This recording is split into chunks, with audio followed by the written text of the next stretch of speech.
Hey, it's Tiki Barber with a special message for Seattle businesses looking to diversify your income. Amazon Hub Delivery is making it easy to earn extra money. When you partner with Amazon Hub Delivery, you and your staff will deliver packages to customers in your area. With each package delivered, you'll gain extra income and exposure for your business. There's no upfront cost, no delivery experience, and no long-term contracts required. Sign up to learn more at amazon.com/hub delivery. That's amazon.com/HUB delivery. This episode is brought to you by Progressive Insurance. Whether you love true crime or comedy, celebrity interviews or news, you call the shots on what's in your podcast queue. And guess what? Now you can call them on your auto insurance too with the Name Your Price tool from Progressive. It works just the way it sounds. You tell Progressive how much you want to pay for car insurance, and they'll show you coverage options that fit your budget. Get your quote today at Progressive.com to join the over 28 million drivers who trust Progressive. Progressive Casualty Insurance Company and Affiliates. Price and coverage match limited by state law. For those in the market for flavor, there's Modelo Spiked Aguas Frescas, a flavorful drink that's a modern twist on a Mexican street classic with 4 vibrant and refreshing flavors. Pineapple, watermelon, hibiscus, and cucumber lime, made with a splash of real fruit juice. Modelo Spiked Aguas Frescas are perfect for any fiesta, small or big. Modelo Spiked Aguas Frescas, boldly authentic, vibrantly flavorful. Drink responsibly. Modelo Spiked Aguas Frescas flavored beers imported by Crown Imports, Chicago, Illinois. Hibiscus contains juice only for color. Do the job and do it well from the cab of a Cat Mini excavator. Whether you need to break through concrete, dig irrigation, or transform a landscape, Cat Mini excavators have the attachments and features to help you conquer the job site safely, efficiently, and without breaking a sweat. With intuitive technology, joystick travel, longer maintenance intervals, and financing options, it's never been easier to operate. Learn more at cat.com/yourminiexcavator. What's up? It's your boy, the Ted Smith from the Men's Room. And did you know I have a podcast? Well, I do. The Podcast. New episodes uploaded every Wednesday on the Odyssey app. Unfortunately, what you're about to hear is real. The members of this radio program are simply not that bright, or what some people would call educated. They are merely stupid. They're not trying to offend anyone on purpose. And all have played doctors on TV. You have been warned and are cordially invited to join the party. This is the Men's Room. Forget it, man, and get with the countdown. Get with the countdown. Shake this square world and blast off for Kicksville. The trippers, the grasshoppers, the hip ones, all gathered in secrecy and flying high as a kite. This is the Men's Room with Miles and Thrill. You know what they say, shake your radio more than 3 times, and you're playing with it. You're listening to the Men's Room.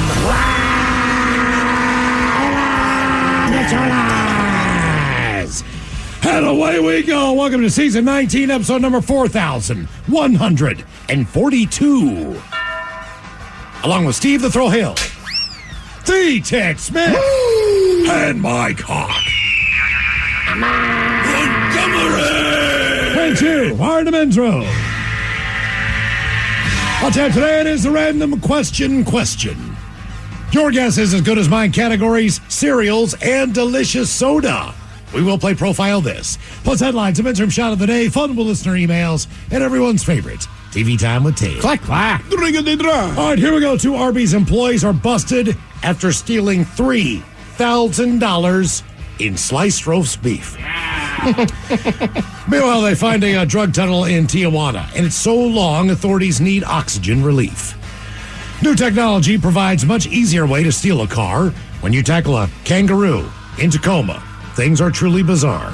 And 2 neighbors get into a spat, one with her boobs out. That is all coming on today's very special episode of The Men's Room. And now, here's the question. Hola, bitches. Good day to you and yours. All right, America's original fitness guru and icon, Richard Simmons, celebrated his 76th birthday on Friday. He even posted on social media saying, quote, "Thank you. I never got so many messages about my birthday and my life." And he never will again, because the very next day, Richard Simmons died. The day after his birthday. And then not long after that, Actress Shannon Doherty, she also died, best known for playing Brenda Walsh on Beverly Hills 90210. Shannon finally lost her 10-year battle with cancer. But wait, there's more. Superstar sex therapist Dr. Ruth Westheimer, who shot to icon status as a result of her syndicated radio show and funny accent. Yes, she also died over the weekend. Granted, she was 96 years old. Can't quite say that was a surprise. And finally, as a Baltimore Ravens fan, we were stunned to learn that former Ravens receiver Jacoby Jones died over the weekend at age 40, and right now they have no particular cause of death. Now, you may or may not know his name, but he's responsible for the longest touchdown run in NFL history when he returned to kick 109 yards against the 49ers in Super Bowl 47. See, I pointed out it's against the 49ers. Now you like the guy. Yeah. But yeah, not a great weekend for staying alive, it seems, but maybe that's why the U.S. performed so poorly in a study in which country, to find out which countries laugh the most. Okay? Now, to be fair, this was based on the countries that used laughing emojis the most. We're more of an LOL crowd, so maybe that affected the research. But when we do use the laughing emoji, just so you know, in this country, we like to laugh with tears in our eyes because things are just that damn funny.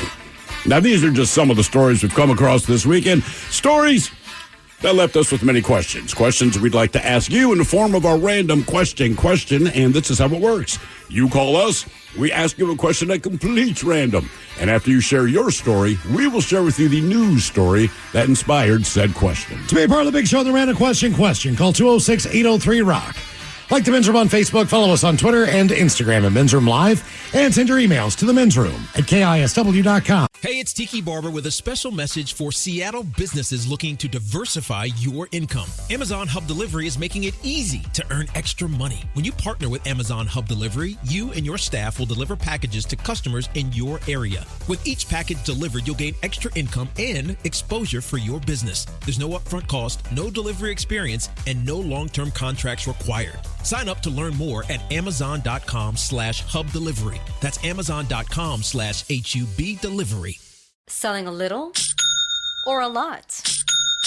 Shopify helps you do your thing, however you cha-ching. Shopify is the global commerce platform that helps you sell at every stage of your business. From the launch your online shop stage, to the first real-life store stage, all the way to the did we just hit 1 million orders stage. Shopify's here to help you grow. Whether you're selling scented soap or offering outdoor outfits, Shopify helps you sell everywhere. From their all-in-one e-commerce platform to their in-person POS system, wherever and whatever you're selling, Shopify's got you covered. Shopify helps you turn browsers into buyers with the internet's best converting checkout. 15% better on average compared to other leading commerce platforms. And sell more with less effort thanks to Shopify Magic, your AI-powered all-star. Shopify powers 10% of all e-commerce in the U.S. And Shopify is the global force behind Allbirds, Rothy's, and Brooklinen, and millions of other entrepreneurs of every size across 175 countries. Plus, Shopify's award-winning 24/7 help is there to support your success every step of the way. Because businesses that grow with Shopify. Sign up for a $1 per month trial period at Shopify.com/Odyssey Podcast, all lowercase. Go to Shopify.com/Odyssey Podcast now to grow your business, no matter what stage you're in. Shopify.com/Odyssey Podcast. This episode is brought to you by Progressive Insurance. Whether you love true crime or comedy, celebrity interviews or news, you call the shots on what's in your podcast queue. And guess what?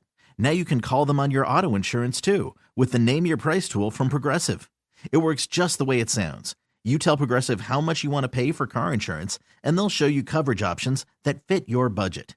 Get your quote today at Progressive.com to join the over 28 million drivers who trust Progressive.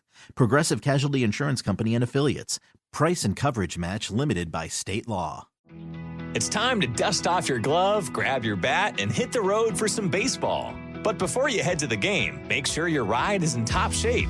At Axton Automotive, our skilled mechanics ensure your vehicle is running smoothly so you can focus on cheering for your team. Don't strike out this spring.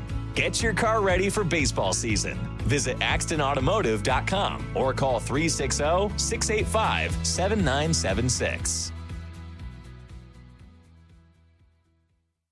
You're listening to The Men's Room with Miles and Thrill. 99.9 KISW. Oh, Charles, away we go. Welcome to season 19, episode number 4142. What a large and in charge program we have for you today. Guaranteed future repeat. The exciting return of your guess is as good as mine. Our categories: the top 10 favorite breakfast cereals in the United States of America. All right. Nothing wrong with that. Good bowl of cereal. Seems like it happens for me in my life, few and far between. But whenever I have them, man, I'm always like, man, I should eat more cereal. Saw Mike last week. I was at a hotel, and they didn't have much of a breakfast area. But they did have Frosted Flakes in one of those dispensers. All right. They also had bananas and milk. So I cut up some bananas, man, and made a bowl of Frosted Flakes. How good was that? It was so good. I mean, I was just like, ow, man, this is kind of what I grew up on, if we were lucky enough to have Frosted Flakes. Right. Back in the day, your health-conscious parents, so to speak, they would buy Corn Flakes that were not frosted. They would buy Cheerios that were not Honey Nut. They would do everything that they possibly could to keep you from plowing through the box of cereal as fast as possible. But the problem was they ended up flying through the sugar. Right? I think it was Corn Flakes, and I mean, I definitely dumped more sugar under my Corn Flakes than Frosted Flakes ever even thought to put on their cereal. I mean, if we got Raisin Bran, I was like, thank God, Raisin Bran. Well, I liked it because at least it was somewhat sweet. But, we have the top 10 favorite breakfast cereals, and they have some of the tried and trues are on there. Some of the newer cereals have broken into the top 20. I'll tell you what we'll do on this one. You get 10 out of the top 20, I'll give it to you. All right. So there's 20 different favorite breakfast cereals. If you get 10 of those right, you win. Then we have the 10 best soft drinks of all times. As soda seemingly not as popular as it was when we were growing up, I don't believe, as far as, the health consciousness of the fact that a high fructose corn syrup or whatever it is, they say you got a diabetic problem or you're on that edge, that sodas are not the best thing to be drinking all the time. Typically, I would use at least one or two a day from the time that I was 18 years old, probably to the time that I was 30. Yeah. I would have diet. Nobody really thought about it. No, it was just, but you know what? At the time, you were healthy if you drank orange juice. That crap's just as bad for you as a soda almost. Yep. As far as the sugar content. So, even if you, that's what we did. They took out they put a soda machine in our junior high school, but they filled it with pull tab juice drinks. Fruit juice, grape juice, just orange as bad. juice. It's terrible for you. But either way, we have the but delicious top 10 best soft drinks here in the United States. What else do we have for you? Oh, yes. If you have downloaded the Odyssey app, do us a favor. Search for the Men's Room on there. Subscribe to the Men's Room Daily Podcast. When you do that, you know already you've got the brand new episode of our podcast, The Appy Hour, in episode number 16. What we do is we give you the Appy Hour once a week. It's the new format of doing the podcast. Mm-hmm. And we include it in the Friday morning download from Thursday show, I guess you would say. So if you're going to listen to Thursday show and you happen to miss that, that'll appear on Friday morning. So if you want to subscribe to that and check out the new Happy Hour, do so just simply by subscribing to the Men's Room page on the Odyssey app. And today is the day that we do our random question. Question 206-803-ROB. Random. Hello, Charlotte. Welcome to the Men's Room. Howdy. Hola. Charlotte, how are you doing? I'm doing good. How about you? We're doing great. All right, let's see here. Okay, Charlotte, might as well just get this over with. All right. Who would you say was your childhood crush while you were growing up? Maybe someone from a TV show, movie star. When you were a teenager and had posters on the wall, who would you say? Justin Timberlake? Who was your crush? Oh, geez. Probably, honestly, Johnny Depp from when he played in Pirates of the Caribbean. Okay. So that version of Johnny Depp, because he's had many versions. He had his, 21 Jump Street, clean-cut, goofy kid look. Yeah. I'm 28. I'm 28, so when Pirates of the Caribbean came out, I think I was in, 5th grade or something. Okay. And all I wanted to be was a pirate. That was my dream. That's what I wanted to be when I grew up. They're hiring in Somalia. And do you still find Johnny Depp attractive? Because basically his appearance now is essentially just Jack Sparrow, right? Yeah, right. No, I think my taste has changed a little bit, but I don't know. I still want to be a pirate when I grow up. You still want to be a pirate? What is it about being a pirate that you find so? Is it the adventure in the high seas? Is it stealing from people? Is it killing people? What is it? Probably not the killing people. I don't think I could do that. But I don't know. I like being on the water a bunch. That would be pretty cool. I wonder. I don't think the Seafarer Pirates have ever had a woman pirate. Maybe I'm wrong about that, but I don't ever recall seeing a female pirate. That's a good point. With the Seafarer Pirates. I'm trying to think the closest. Or if they have had one, she's real ugly because I remember her as a dude. Who do you find attractive now? Oh, geez. Let me see. See, like when I was a kid, I always thought Alyssa Milano was hot, right? Mm-hmm. But we're about the same age, so what's cool is, as we keep just aging up, I still look at her, she's still hot to me. Like, that has not changed. I don't know.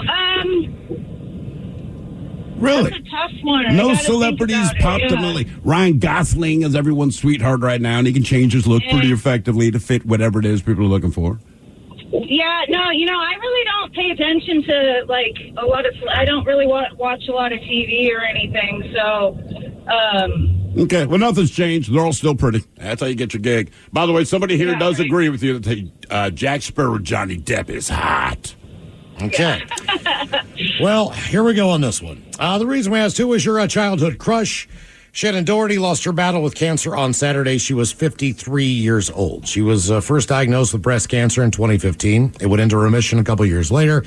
But during a court battle, believe it or not, with her insurance company in 2020, she revealed that she was dying of stage 4 breast cancer. Now, just over a year ago, she revealed it had spread to her brain, but a few weeks ago, she said she was hopeful about her upcoming chemo treatment. Now, she started acting as a child and started on, do you remember the show?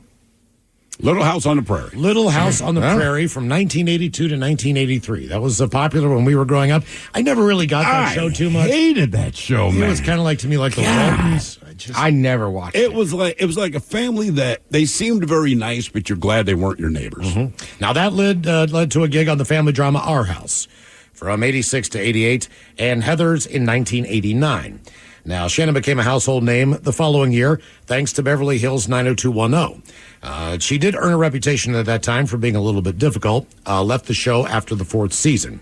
Her other credits include the movie Mallrats and the TV series Charmed, which she left after the 3rd season, reportedly due to tension with Alyssa Milano. My girl. But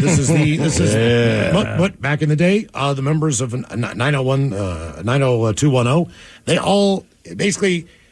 There was something for everyone there, whether you were a girl and into Jason Priestley or the late Luke Perry, who also passed away at the age of 52. Shannon passed away at 53, but there's 2 people from that cast already that seem way too young to not be around anymore. I mean, Luke Perry, when I was in grade school, all the girls loved Luke Perry. Every girl. But that was also like, right, I was probably like in 4th, 5th, 6th grade, so like Thursday nights, everybody watched that show. The show was, do you have the clip, Mike, Shannon Doherty from 90210, actually talking to Dylan. Was that his name on the show? Yeah.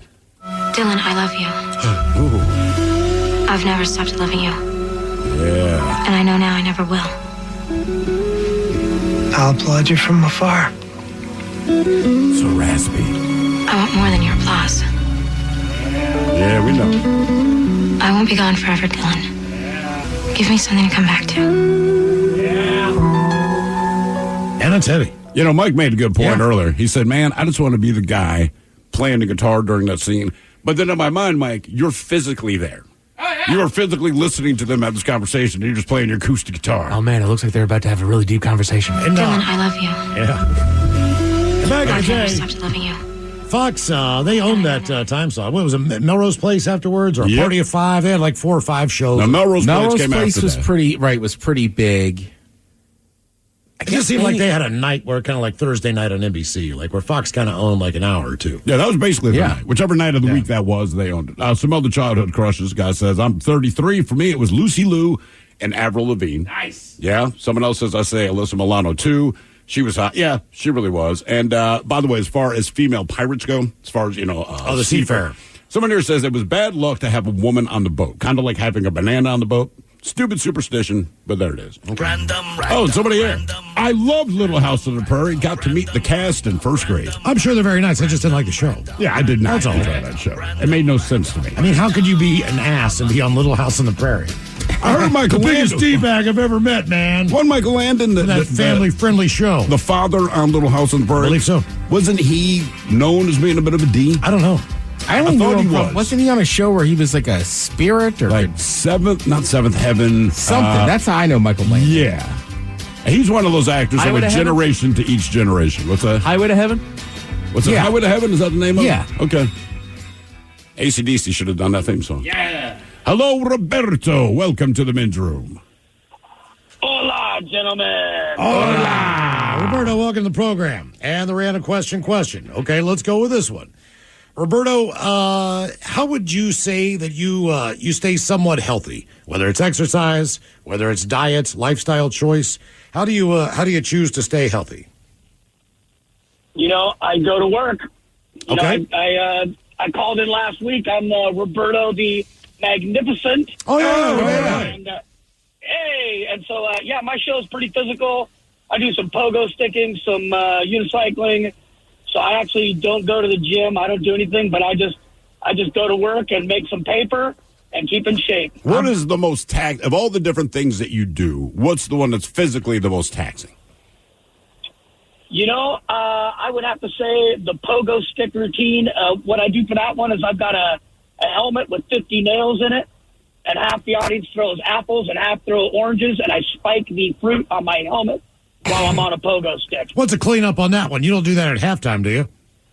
No, I don't do that for halftimes. I do that for my comedy stunt show. All right. How many times have you taken an apple or an orange to the face as you're hoping that it'll hit the helmet, but it hits you? It's happened a couple of times, and or the orange juice drips down into your eyes or something like that. Have you ever been?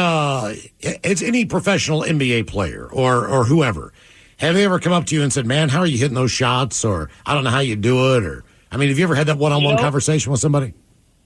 I was doing a Utah Jazz game years ago, and I get to the arena early and do a shoot-around on the three-pointers at the 10-foot unicycle.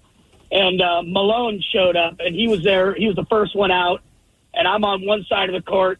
And right before I set up to do a shoot-around, I asked him if he could sign a basketball for me. And his response is like, "Hey, why don't you get one of the ball boys to sign that?" And I'm like, "Man, what a jerk." So I got that out on the court, and I'm shooting my three-pointers, and he's on the other side warming up, and he's looking over at me, and people are cheering while I'm twining these threes. And after I was done with my workout, he walked over and he goes, "Hey, where's that basketball? I'm going to sign that up for you." Oh, nice. All he had to see was your skill level before he determined that you were worthy enough for a mailman autograph. All right. Exactly. That's cool. That doesn't shock me.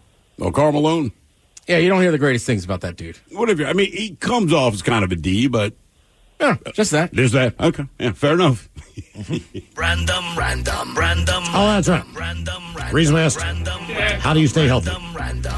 Richard Simmons passed away on Saturday, day after his 76th birthday. His rep said he celebrated the day before. No word on the cause of death. Richard's brother Lenny said, I don't want people to be sad about my brother. I want them to remember him for the genuine joy and love he brought to people's lives. He truly cared about people. He called, wrote, and emailed thousands of people throughout his career to offer help. So don't be sad. Please celebrate his life. He became a talk show staple thanks to his message of fitness, healthy eating, and positivity. He also had his own talk show for a while, The Richard Simmons Show, from 1980 to 1984, and where he became popular, and most notably was his 1988 workout videos, Sweatin' to the Oldies. Sweatin'. 1, 2, 3, and 2 hearts. These are for you. Side. Now lift and lift. Side. He was, I guess, obese as a child, turned his life around at 16 when someone left a note on his car that said, "Dear Richard, you're very funny, but fat people die young. Please don't die."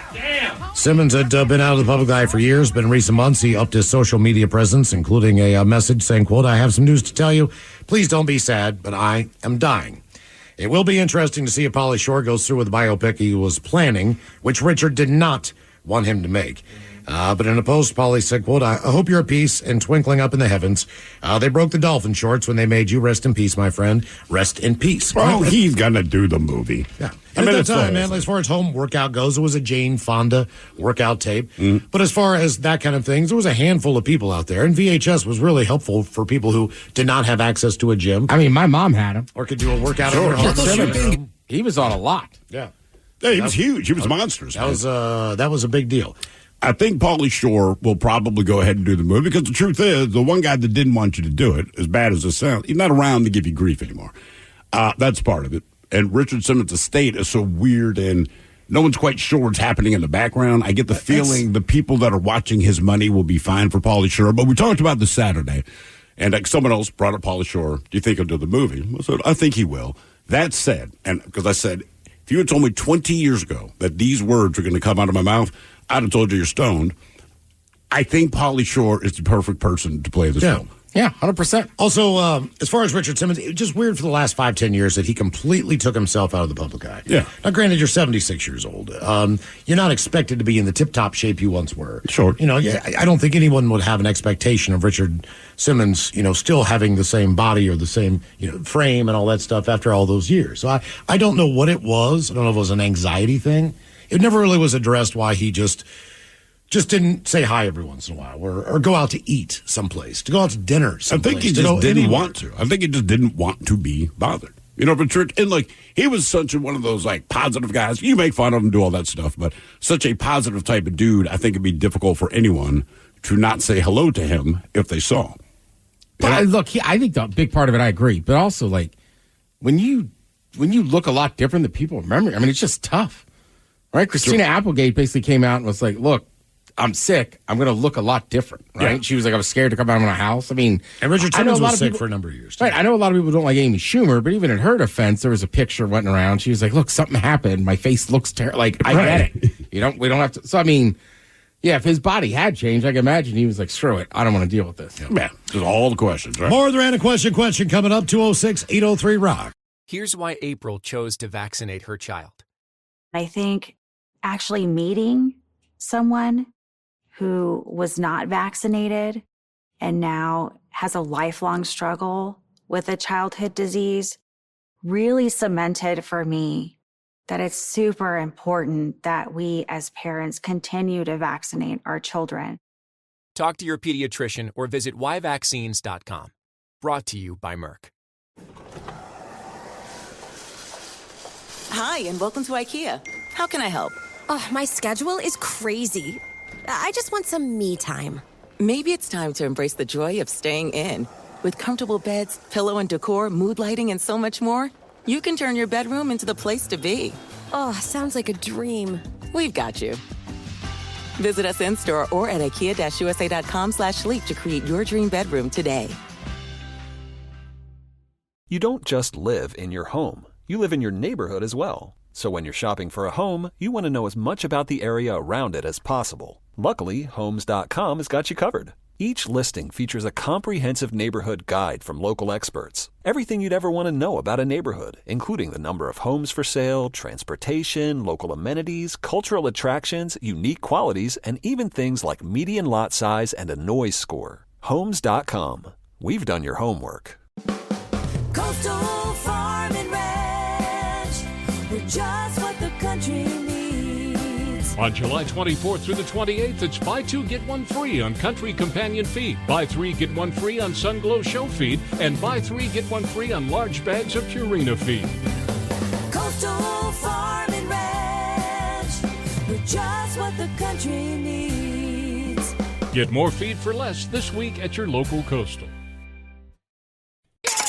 99.9 KISW. The shenanigans continue. This is the Men's Room with Miles and Thrill. Random question, 206-803-ROCK. Hello, Mike. Welcome to the Men's Room. Random. Hola. Mike, welcome to the program. Random question. We continue. And let's see. All right. Whether it was a person, maybe it was in school, maybe it was your older brother or your parents, who taught you about the birds and the bees? Yeah. I think it probably was just like my fellow schoolmates and stuff like that kind of a thing. I don't think my dad was a pastor, so I don't know. I was always like the preacher's kid growing up, and I guess later on in life it was more of just kind of a rebellion thing. But yeah, we ended up being like the old Playboys and stuff like that, and kind of hiding them. And I don't think he ever found out about it, but yeah, I think it was just kind of one of those with the homeboys found out. Well, look, man, I mean, even just the advice column in Playboy. Yeah, and people say, yes, I read it for the articles. But as a kid, sure, there was a lot of information in there as far as it was educational. In general. I mean, Playboy was a little more clinical. I always just read Penthouse Forum, which people said it's fake. Like, don't care. But, and it sounds stupid, but they were so descriptive about these sex acts themselves that even as a kid, I could understand, at least, not saying I was good at it, but you could understand what it is you're trying to do. Right. So, honest to God, when I lost my virginity, and I'm not even kidding, like, I channeled some of the things I remember vividly having read in Penthouse Forum, and it worked out. So I said, okay, I mean, at least the situations don't happen quite the way they say it. No one just opened the door and said, I'm gorgeous, come in and have sex with me. But the girl that was dumb enough to have sex with me, like, I don't know what I'm doing. The only blueprint I have for this is what I've read from all these fake-ass letters. But I will tell you this, it worked. It absolutely did. So, I mean, it sounds ridiculous, but, like, that was basically where I learned about sex. Then in school, they did sex ed. Yeah. But the thing with sex ed, and I think it's very important, people should actually understand what happens. But the difference is they made it so clinical, like you didn't want to have sex. Yeah, you know, they told you all the bad stuff. You're going to get someone pregnant. You're going to get an STD. So, like, school sex ed, no fun, don't want to have sex. Penthouse Forum, like, okay, this is great, want to have sex. Not only that, but our sex ed was 7th grade. And, you know, I don't know. I'm assuming that there are people who are sexually active at that age. There are. I was not. So, like anything else, you know, it took 3 or 4 more years. Before that was so you could apply before I could any of this. Before I even went on a date. So to me, it was like so far in the rearview mirror. I understood the reproductive aspect of it, which is the main but thing. they don't teach you anything else other than the reproductive aspect of things. They're not there to teach you technique. It's you more, know what I mean? To me, this is more. To me, this is more at that age to teach the younger females what is possibly going to happen to their body, because women mature faster at that age than guys. So as far as them becoming women and all those things, that all makes sense. But as far as the guy aspect of it goes, but I still thought it was good to know, because my goal, like, look, I want to get to Penthouse Forum style sex, not school sex, ed sex. But knowing what I learned from school, like, I also don't want to have a child right now. I do not want to get an STD, right? So the penthouse stuff was just too. That was almost too intimidating. So it was almost just like, look at the beautiful bodies, and you know. Yeah, I was all about. I mean, but the thing is, like, look, you took your skills that you learned from Penthouse Forum, and then I applied the condoms and all that other kind of educational stuff that I got from school. But you put the two together, you have a great sex life and don't get STDs. Like, sorry, man, to me, that's the perfect mix. Did your parents ever talk to you about sex, even when you got older? No, I think the only time that I got the talk was whenever my dad called me in, and I had to adamantly deny the web search of nip slip. Right. Did you go to? Did you have to go to a private school? Did you go to a public school or private school? I started off going to a private school, actually in Florida, and then furthered into Oklahoma. But then after that, went to private. I had that's a public. A girl that I was interested in the neighborhood, she did not go to my school. She went to a private Christian school. All right. And I believe there were probably 40 kids maybe in that school from first grade until graduation. Yeah. So, you know, a lot of combined classes and all that. That's a small school. It is a very small school. But I do remember when I was 15 or 16 years old, you know, I was talking to her one day, and she's like, yes, I just graduated high school. Mm-hmm. Because she was able to do it early based on her curriculum. Yeah. So then she started taking college classes, whenever that was, sophomore, junior year of what I was doing as high school. And then when I got to college, she was going there too. So I'm still interested. Right. I'm still interested in this girl. But I definitely remember that she started grad school right at the end of my freshman year, and she went somewhere else to go to grad school. All right, it's like whack-a-mole. But she was also 18 years old. You know, so I'm just chasing this. Yeah. But she's gone. But it was all based on the fact that she grew up at a small private school and, you know, advanced her education faster than other people. I mean, look, like any teen boy, plenty of girls I liked. Absolutely none of them had an interest in me. My mom sex talked with me. I guess she had busted me with all the porn magazines on 2 separate occasions at this point. So I think she had an idea that I understand how this works. Like I said, they did sex ed in Baltimore City schools, which God knows it's needed, but very few people listen. But either way, her conversation with me, I was actually going to band practice. I had my bass case in my hand. I'm about to walk out of the house. It's the summer. And she goes, Stephen, come here for a minute. I'm like, what's up? She goes, if you're going to F some little girl, make sure you put a condom on your little D. That literally was the conversation. How was your sex? And I looked at my mom and I said, Ma, I'd love to tell you that that's an issue. I swear to God, I'd love to tell you that. Yeah, nothing to worry about, right? Mm-hmm. They're not, you're a cute little boy. Yeah, that's your opinion. Reason we asked who taught you about the birds and the bees, Dr. Ruth Westheimer. She died at her home in New York City on Friday while having rigorous intercourse at 96 years old. Had a heart attack. Rep said, quote, she was restful when she passed away. Her son and daughter were with her and holding her hand at that moment. It was a peaceful moment, as peaceful as it could possibly go. She became a media icon in the 80s thanks to her frank and open discourse about sex. But her life before that was even more interesting. She was born in Germany in 1939 when she was 10. Her family sent her to Switzerland to escape the Nazis. Then at 16, she moved to Palestine, where she was trained as a sniper for the Israeli military. Damn. Dr. Ruth? Dr. Ruth. You'd never heard this before. Mm-hmm. Oh, that's right, because everybody has to do mandatory. I was going to say, like for real, man, yeah. In 1948, she was injured in the War of Independence, and she moved to Paris to study psychology. And that would open the door for what she did for the rest of her life, which basically was being the first ever well-known sex counselor or sex expert, someone who was educational and everything. We don't have anything like that now. People freak out about everything now, right? We know that. So God knows if you did a nationally syndicated radio show where people call you to tell you their sex things. And like I said, it wasn't like, I'm going to put on a bunny suit. And it wasn't stuff like that. It was pretty clinical or relationship. It wasn't Loveline. It wasn't Loveline, right. But they'd still freak out. But Mike, we have a clip of that one too. Sometimes if you don't feel aroused, if you don't feel sexually aroused at the same time, I tell you a secret. Give him an orgasm. It takes 2 minutes. It's not a big deal. Give him an orgasm. If he only touches your vagina and forgets about your nose and forgets about your breasts, you have to teach him. You have to take his hand and you have to show him what you need on your belly, on your behind. Show it to him. Don't expect him to know it by himself. Okay. I mean, and that was like pretty good advice for you. Yeah, I mean, like, she's not wrong. But that was her average answer to anything. And this was, did you ever listen to her when she was on? Yes. Yeah, I couldn't help it. I mean, how could you not?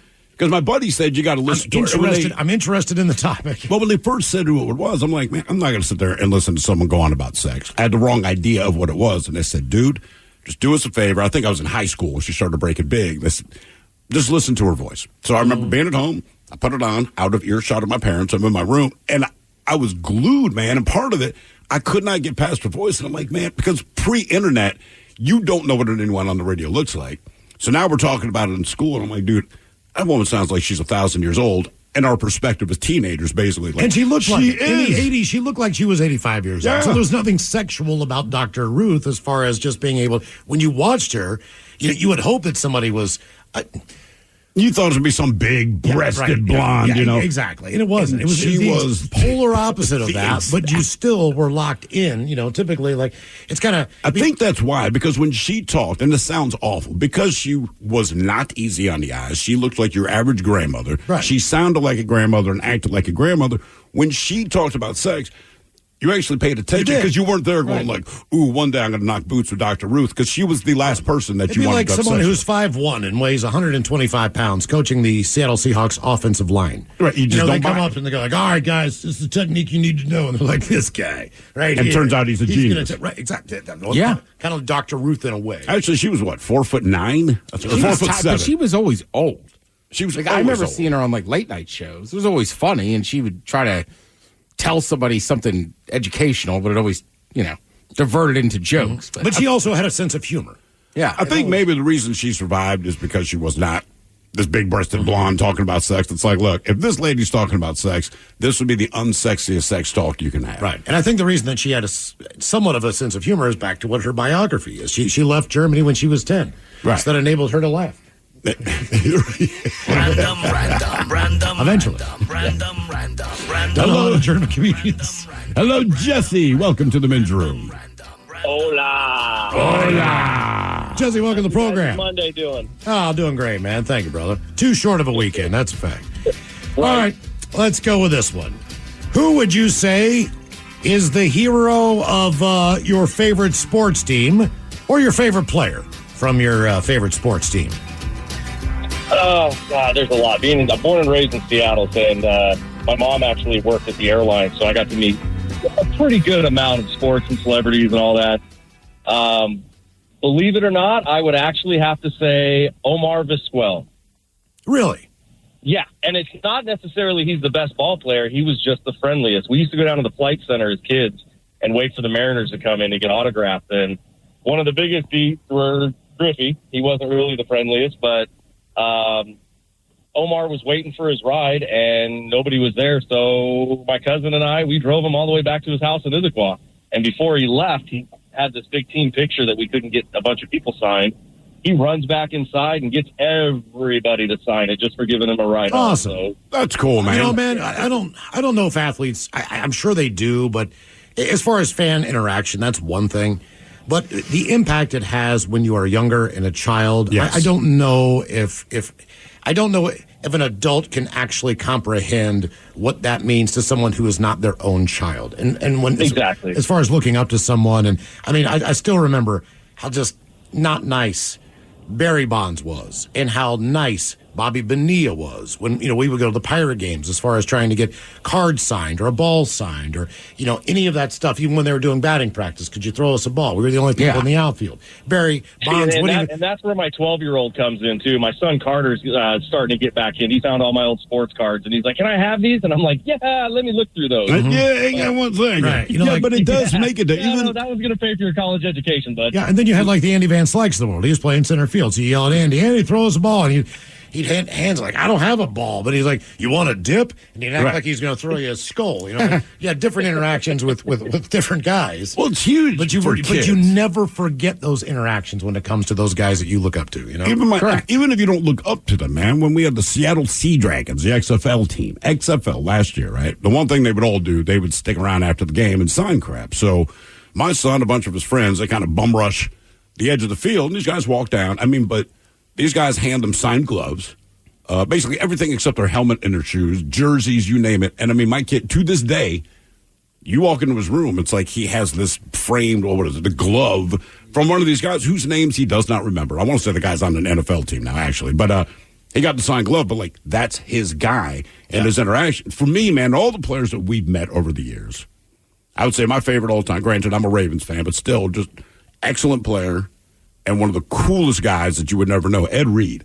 Oh, yeah. I can't even explain how cool this dude is. His rookie year, you know his name because he's on your team, but he's a rookie.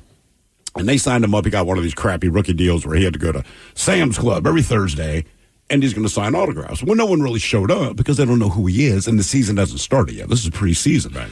So I'm the one who's tasked being with him. So we just meet each other as dudes. We don't know what his career is going to be yet. And he was the coolest man. And we just talked about life. We made each other laugh.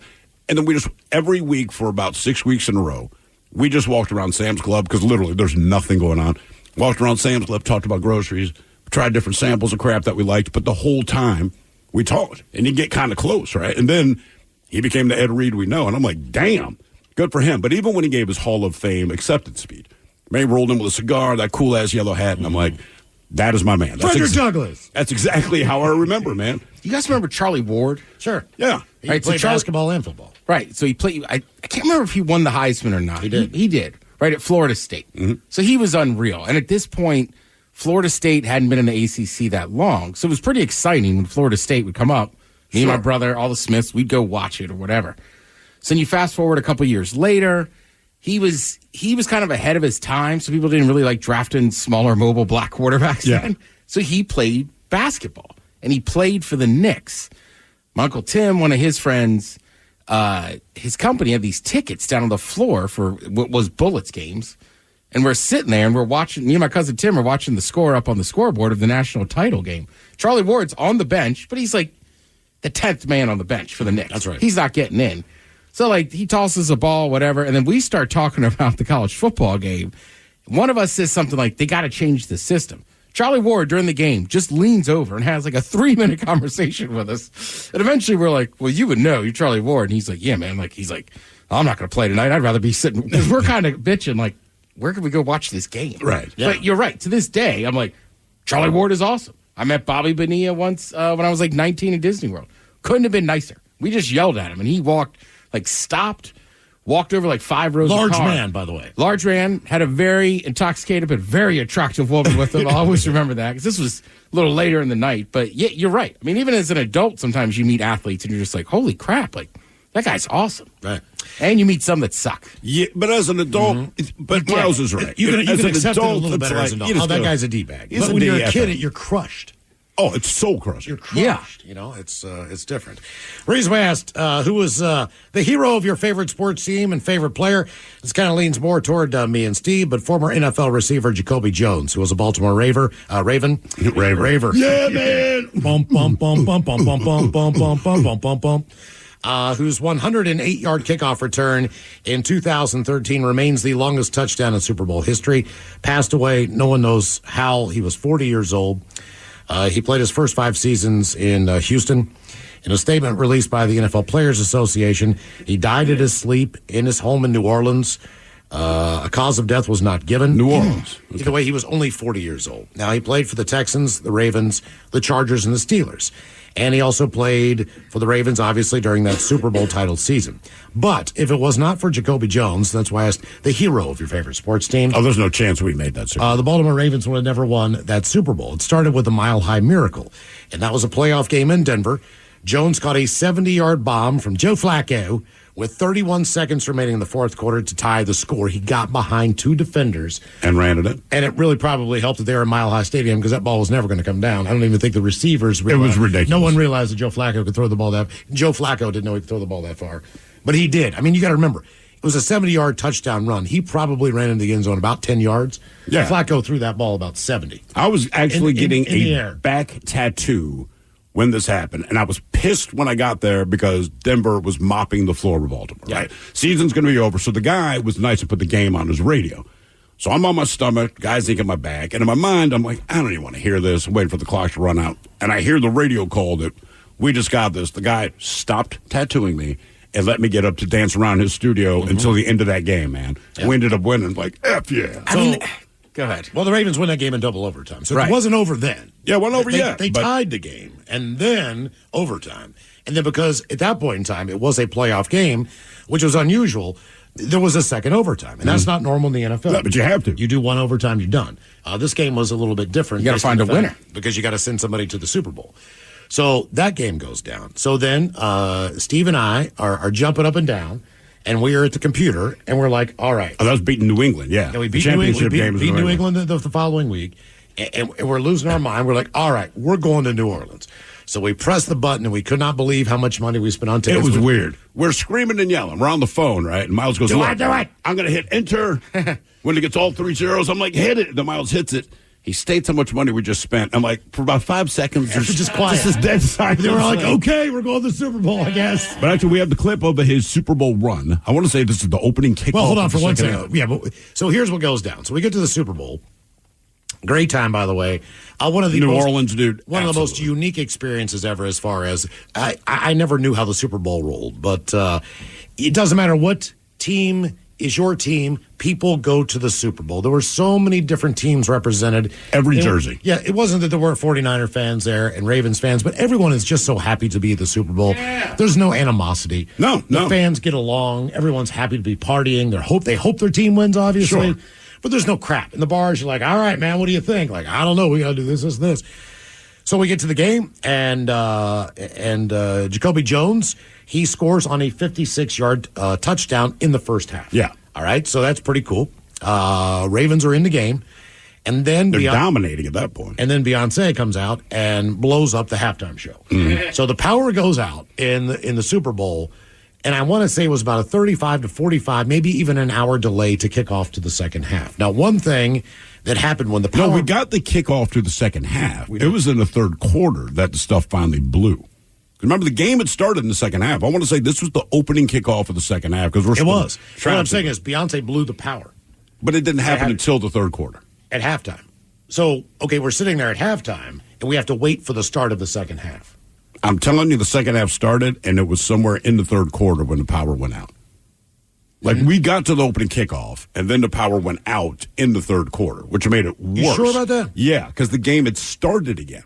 The teams had stretched. They'd done all the crap, came out, the game starts playing, and then the power goes out just out of nowhere. Well, here's what I remember. I remember the fact that the power blew, and they were blowing all this pyrotechnics and all these things for the halftime show. But because they didn't have any power, the ventilation's not working. Yeah, so all the smoke and all this stuff is still billowing inside the Super Bowl.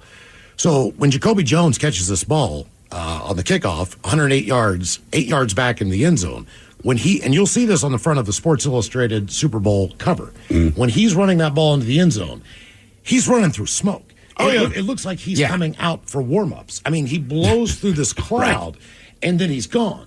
And it was just, it was one of the most surreal moments. And, we're losing our goddamn mind. The game was close. It was like 34-31. No, at this point, we were already up like 23-6. Remember, the 49ers started mounting a huge comeback in the second. When the power came back on, suddenly they were rejuvenated. But we got a clip of Jacoby Jones run, NFL record-breaking, blah, blah, blah. Jim Harbaugh, that is. And there's going to be a run back from 9 deep for Jacoby Jones. And look at him go.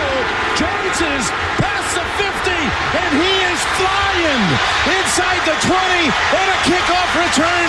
109 yards and a touchdown. An all-time record. Damn. So that's a tough question. Mike, who do we give it to for the Hawks? Is it Sherman because of the tip? That's got to be a big play. Because the Super Bowl they win, they just beat the crap out of the Broncos from start to finish. Right. So there's no real, But is it Marshawn even before that? Right. With the Beastquake. Because you weren't supposed to be there. You're playing the defending Super Bowl champs. NFC Championship game. I know Sherm's doing his best to kind of I feel like make you're right, Seahawks Ted. fans not like him, but that... I think it's Sherman. Right, it's Sherman. It's because we wouldn't have been in the Super Bowl if not for that tip. Correct. I think it's the same way with the South. Hey, it's Tiki Barber with a special message for Seattle businesses looking to diversify your income. Amazon Hub Delivery is making it easy to earn extra money. When you partner with Amazon Hub Delivery, you and your staff will deliver packages to customers in your area. With each package delivered, you'll gain extra income and exposure for your business. There's no upfront cost, no delivery experience, and no long-term contracts required. Sign up to learn more at amazon.com/hub delivery. That's amazon.com/HUB delivery. This episode is brought to you by Progressive Insurance. Whether you love true crime or comedy, celebrity interviews or news, you call the shots on what's in your podcast queue. And guess what? Now you can call them on your auto insurance too with the Name Your Price tool from Progressive. It works just the way it sounds. You tell Progressive how much you want to pay for car insurance, and they'll show you coverage options that fit your budget. Get your quote today at Progressive.com to join the over 28 million drivers who trust Progressive. Progressive Casualty Insurance Company and Affiliates. Price and coverage match limited by state law. You don't just live in your home. You live in your neighborhood as well. So when you're shopping for a home, you want to know as much about the area around it as possible. Luckily, Homes.com has got you covered. Each listing features a comprehensive neighborhood guide from local experts. Everything you'd ever want to know about a neighborhood, including the number of homes for sale, transportation, local amenities, cultural attractions, unique qualities, and even things like median lot size and a noise score. Homes.com. We've done your homework. You've had nugs dipped in sauce, but have you ever had nugs covered in sauce? Enter Wendy's new Saucy Nugs. 7 saucy ways to enjoy the nugs you love. With flavors from buffalo to honey barbecue, garlic parm to spicy ghost pepper. No matter what flavor you're craving, Wendy's has you covered. With nugs covered in sauce. For a whole new way to nug, try Wendy's new Saucy Nugs today. Open till midnight or later. At participating U.S. Wendy's, hours may vary by location. Hey, it's Tiki Barber with 2 words any business owner wants to hear: extra income. Amazon Hub Delivery is looking for Seattle businesses to assist with local deliveries. You get paid for each package delivered. Amazon Hub Delivery has no startup cost, no long-term contracts, and no delivery experience required. If you're a Seattle business ready to assist with local deliveries, sign up today at amazon.com/hub delivery. That's amazon.com/HUB delivery. This episode is brought to you by Progressive Insurance. Whether you love true crime or comedy, celebrity interviews or news, you call the shots on what's in your podcast queue. And guess what? Now you can call them on your auto insurance too with the Name Your Price tool from Progressive. It works just the way it sounds. You tell Progressive how much you want to pay for car insurance, and they'll show you coverage options that fit your budget. Get your quote today at Progressive.com to join the over 28 million drivers who trust Progressive. Progressive Casualty Insurance Company and Affiliates.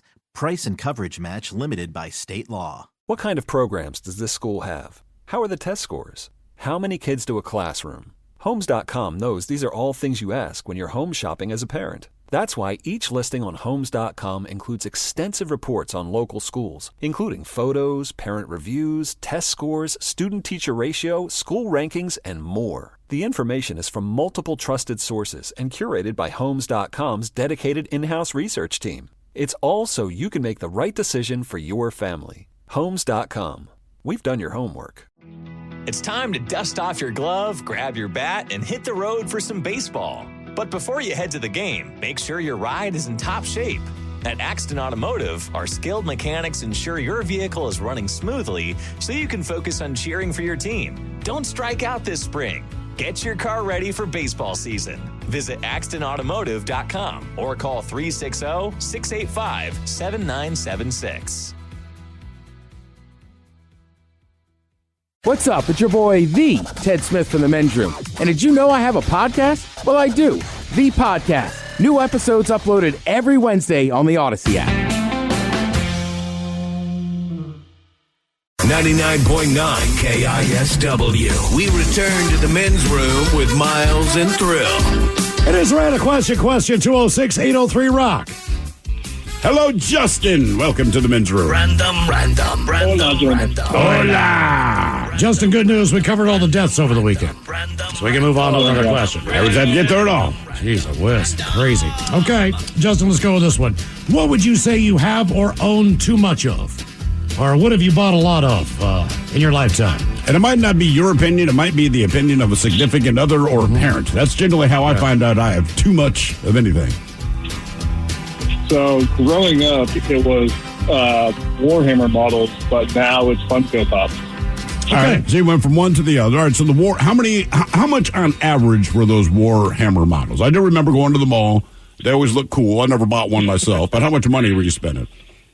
So I had about 5 2,000-point armies, and if you think about it, back then they were about $600 to $800 a piece. Damn. Yeah. Okay. All right. And that was a lot of mowing lawns at Christmases, I'll tell you what. Right. Do you still own any of those? I actually got back into the hobby. My buddy he first got me into it, got me back into it, and then he passed away, so I'm kind of doing it as a memory for him. Okay, I got you. How many Funko Pops do you have? So my collection is sitting currently at like over $900, and I have over 60. Okay. Have you? So when I was we were in Mexico City of all places, and I'm standing out on the sidewalk with my son because my wife wanted to go into some clothing store. So for me, perfect time to smoke a cigarette. My son, perfect time to not go into a clothing store with mom.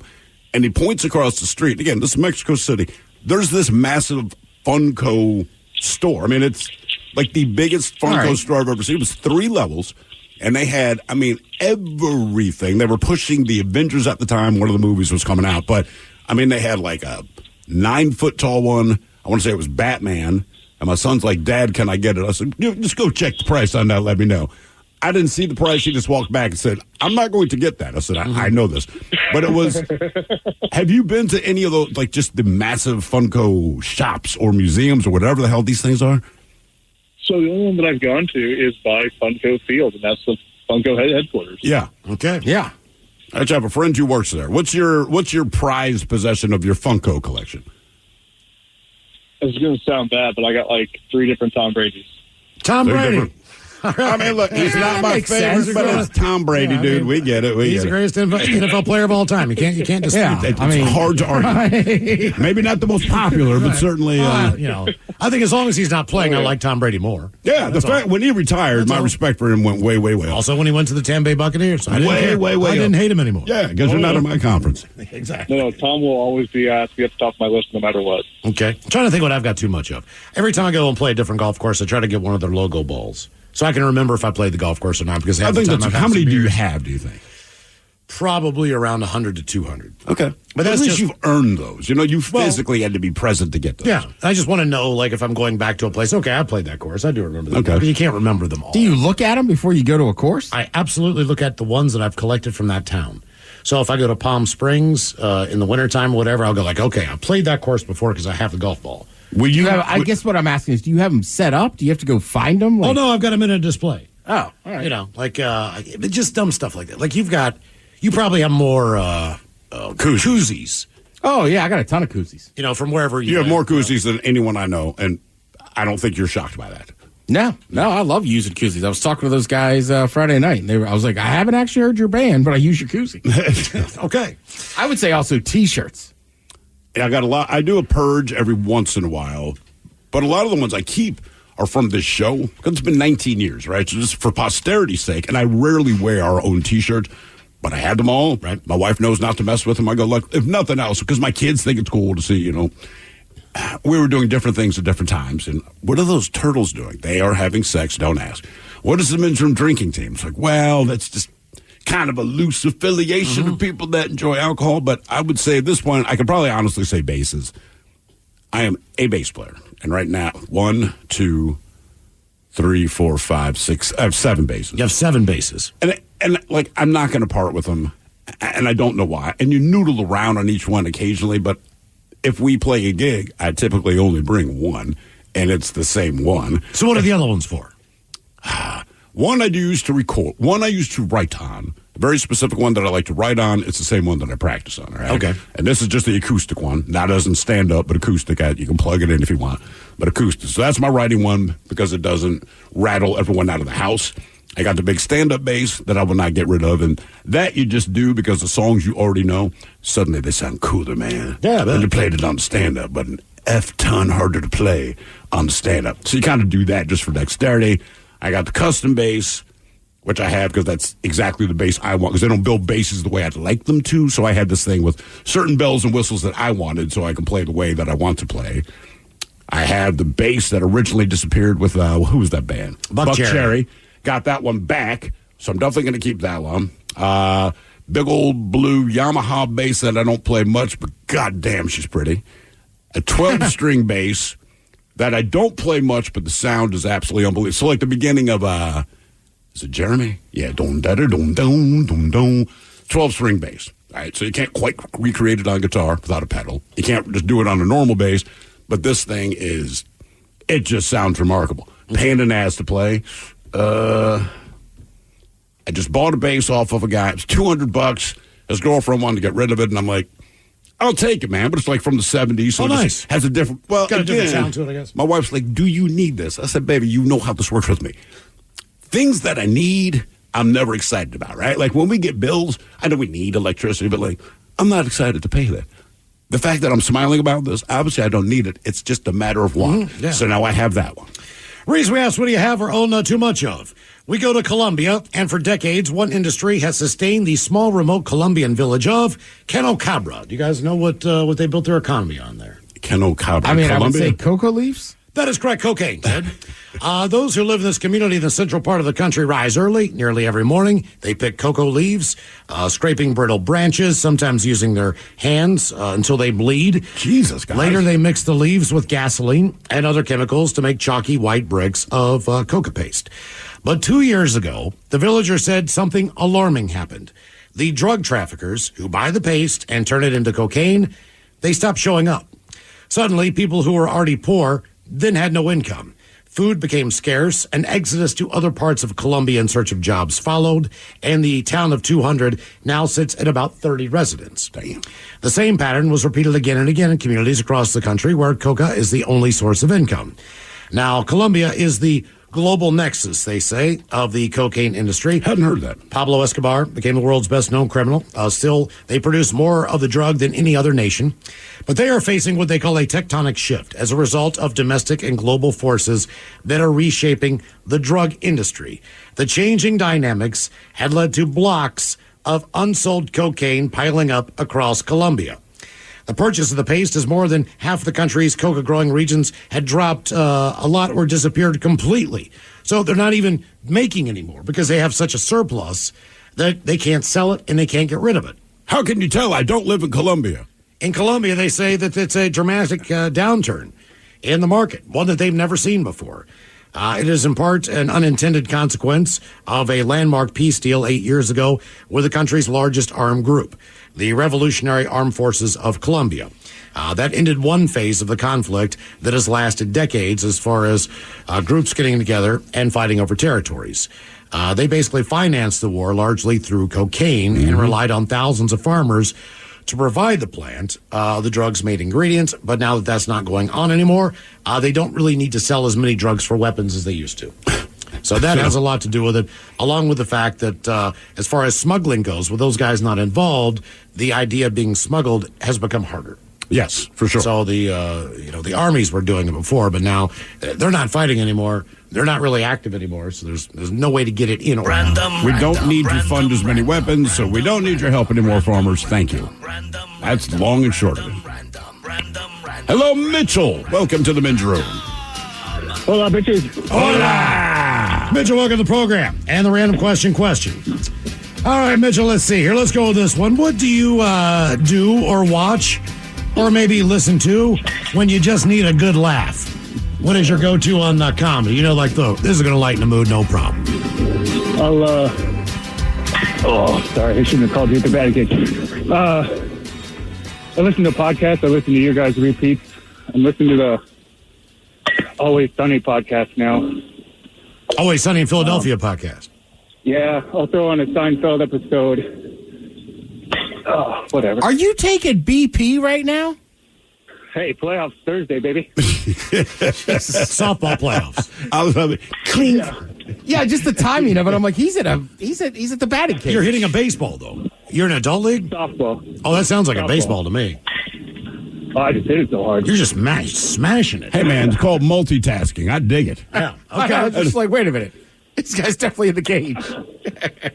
How many of you yanked out this year? Huh? How many of you yanked out? How many home runs have you hit? Dude, I played 2 games this season. And they're like, we need a guy for Thursday. Oh, so you're just trying to get into it. Okay.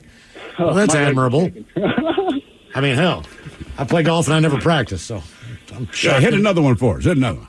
Oh, I got thrown a token. Yeah, it's ran out. Oh. Where do you want it to go? Left, right, center? It's like being at the car wash. The middle is not open. Put it in right field, please. Ooh. Right field? All right. I'm a righty, but I go oppo, you know. That's a little easier for softball. Yeah. Are you going to hit it or what? There you go. Okay. Hey, I just put in a token. Okay, all right.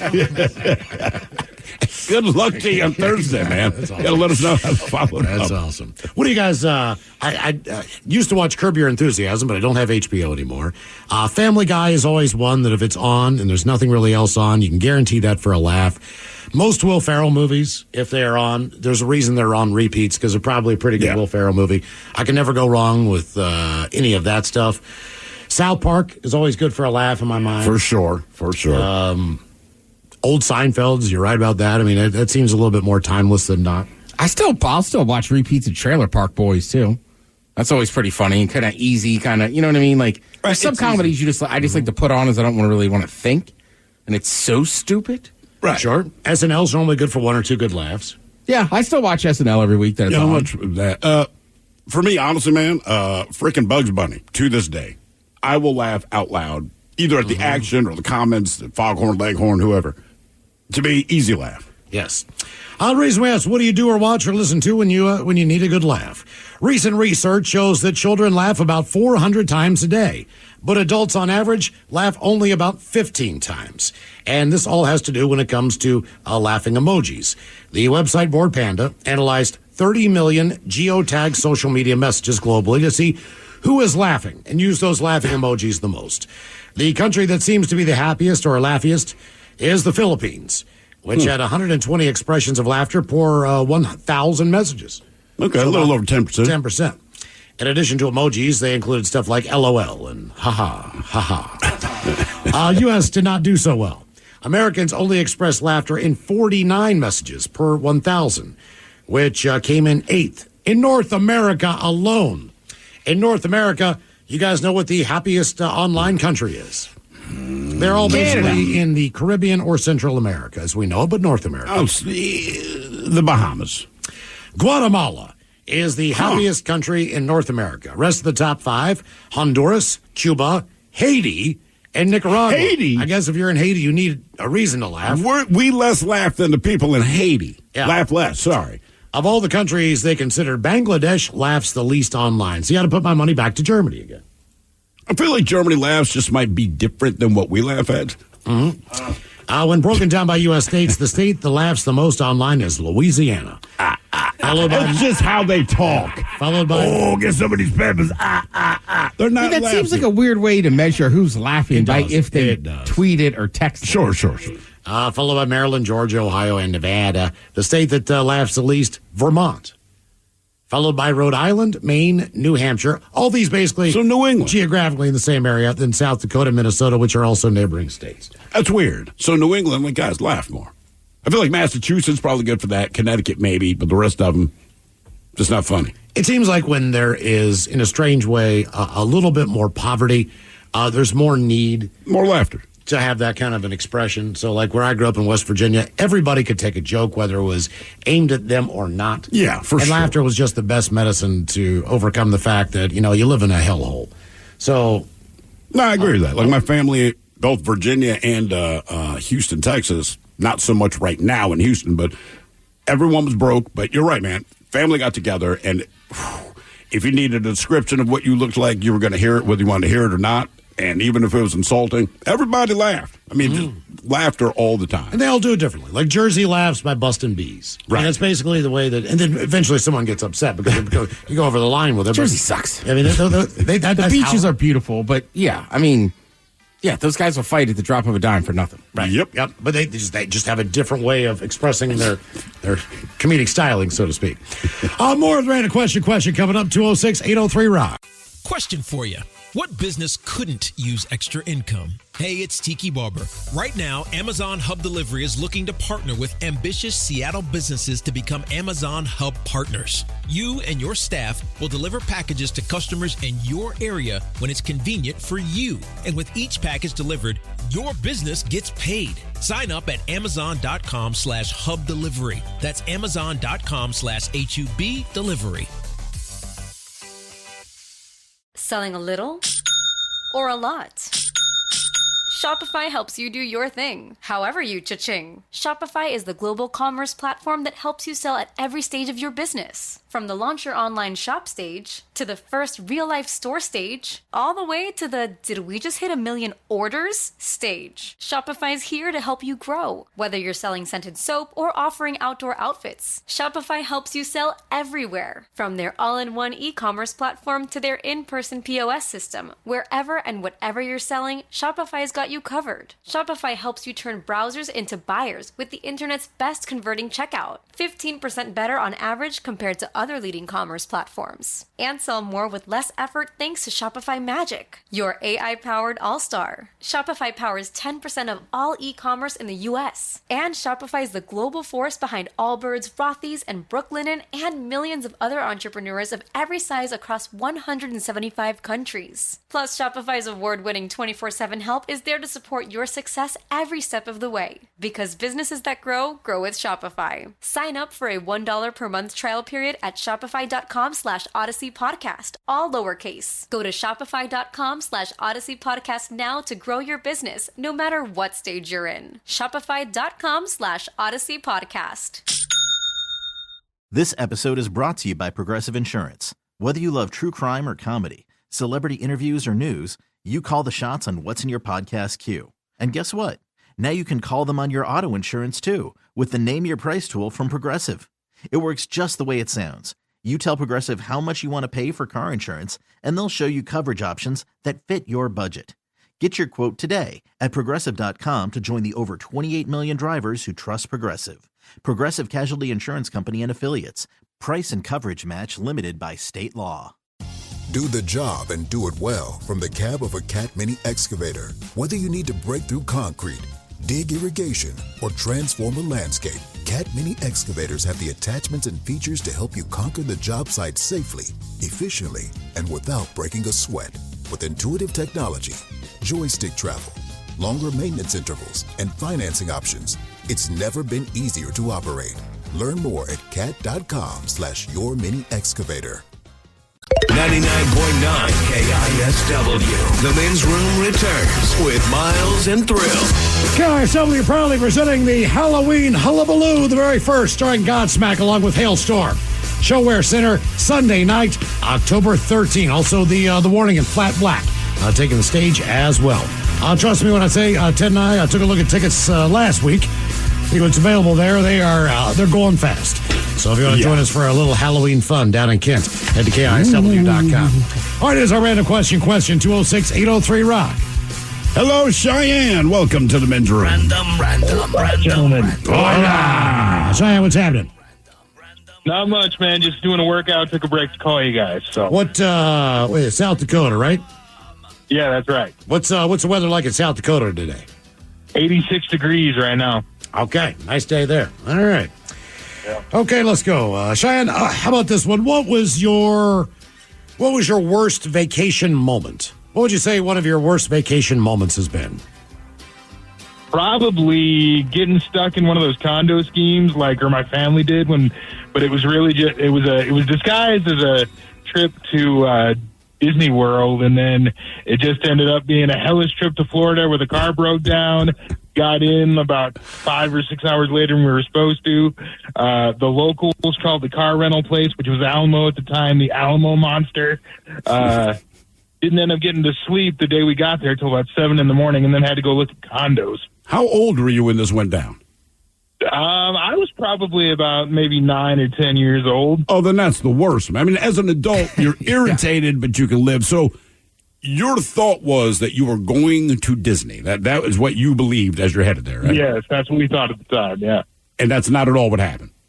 No, and then when we finally did get to Disney, we just ended up going to Epcot, which I know people love, but to me it was boring as hell. Thank you. Yeah, I mean, as a kid, come on. Yeah, man. exactly. And that's the only reason, because I was a kid at the time. And I knew damn well that everything inside of Epcot was not going to come to fruition. This is the car of the future. Right.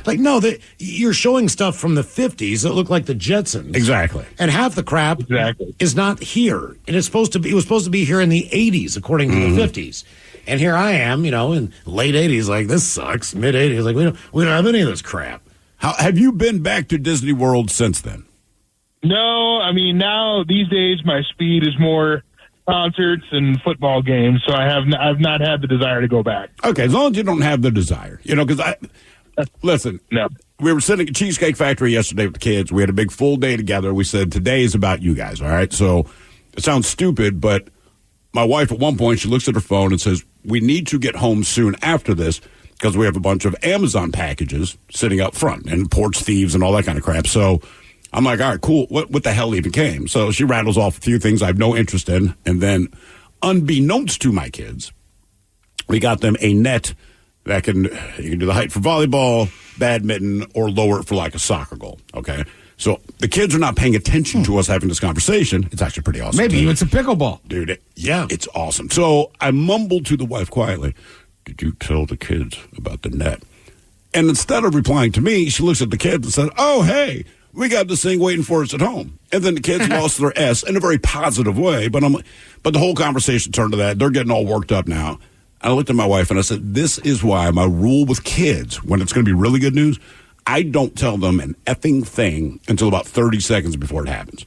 Right? Right. And this is obviously not on the level of Disney, but I cannot imagine telling my kids, first of all, telling my kids we're going to Disney before we've even gotten on a plane, but telling them that we're going to Disney, landing in Florida, their excitement at a fever pitch, and then it doesn't happen.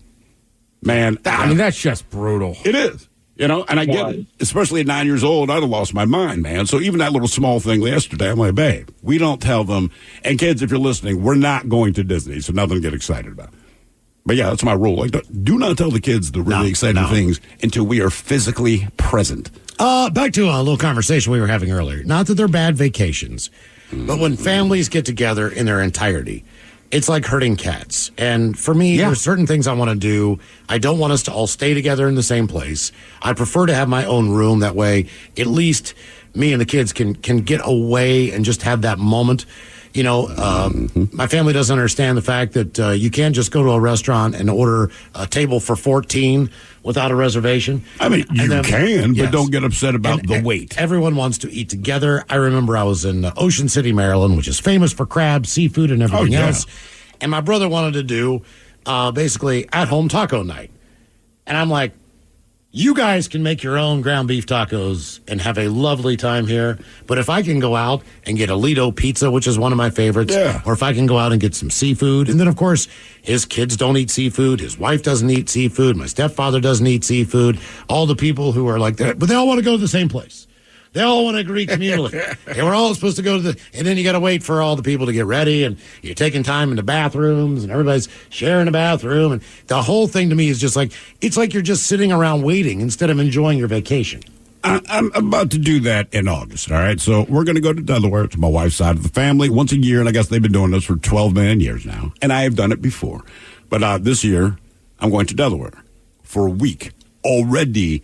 This irritates me because keep in mind, for the same amount of money, I could fly to Europe. But instead, we're going to go to Delaware. I am going because the kids are super excited to see their cousins. I understand that. They live on the other side of the country. Good for you. They went last year. Right. I did not go last year because I managed to time it out where they spent a week there and then I met them in San Diego. Well, this year, that ain't flying. So they really, really, really, really, really want me to go. So for them, I'm going. But it's exactly what you said, Miles. It is, they rent this one very large home, and we're going to be, 20, 25 people deep. I don't want to be there. I want some peace and quiet. I want to be left alone. I want to read a book. But to your point, everything must be scheduled together. Yep. You're waiting on the bathrooms. And then they like to cook in that house a lot. I do not on vacation. But they'll trade which night someone cooks. And like I said, I don't mind cooking. I really don't. But, well... And here's the thing. It's not like dietary restrictions. If you have a nut allergy, I get it.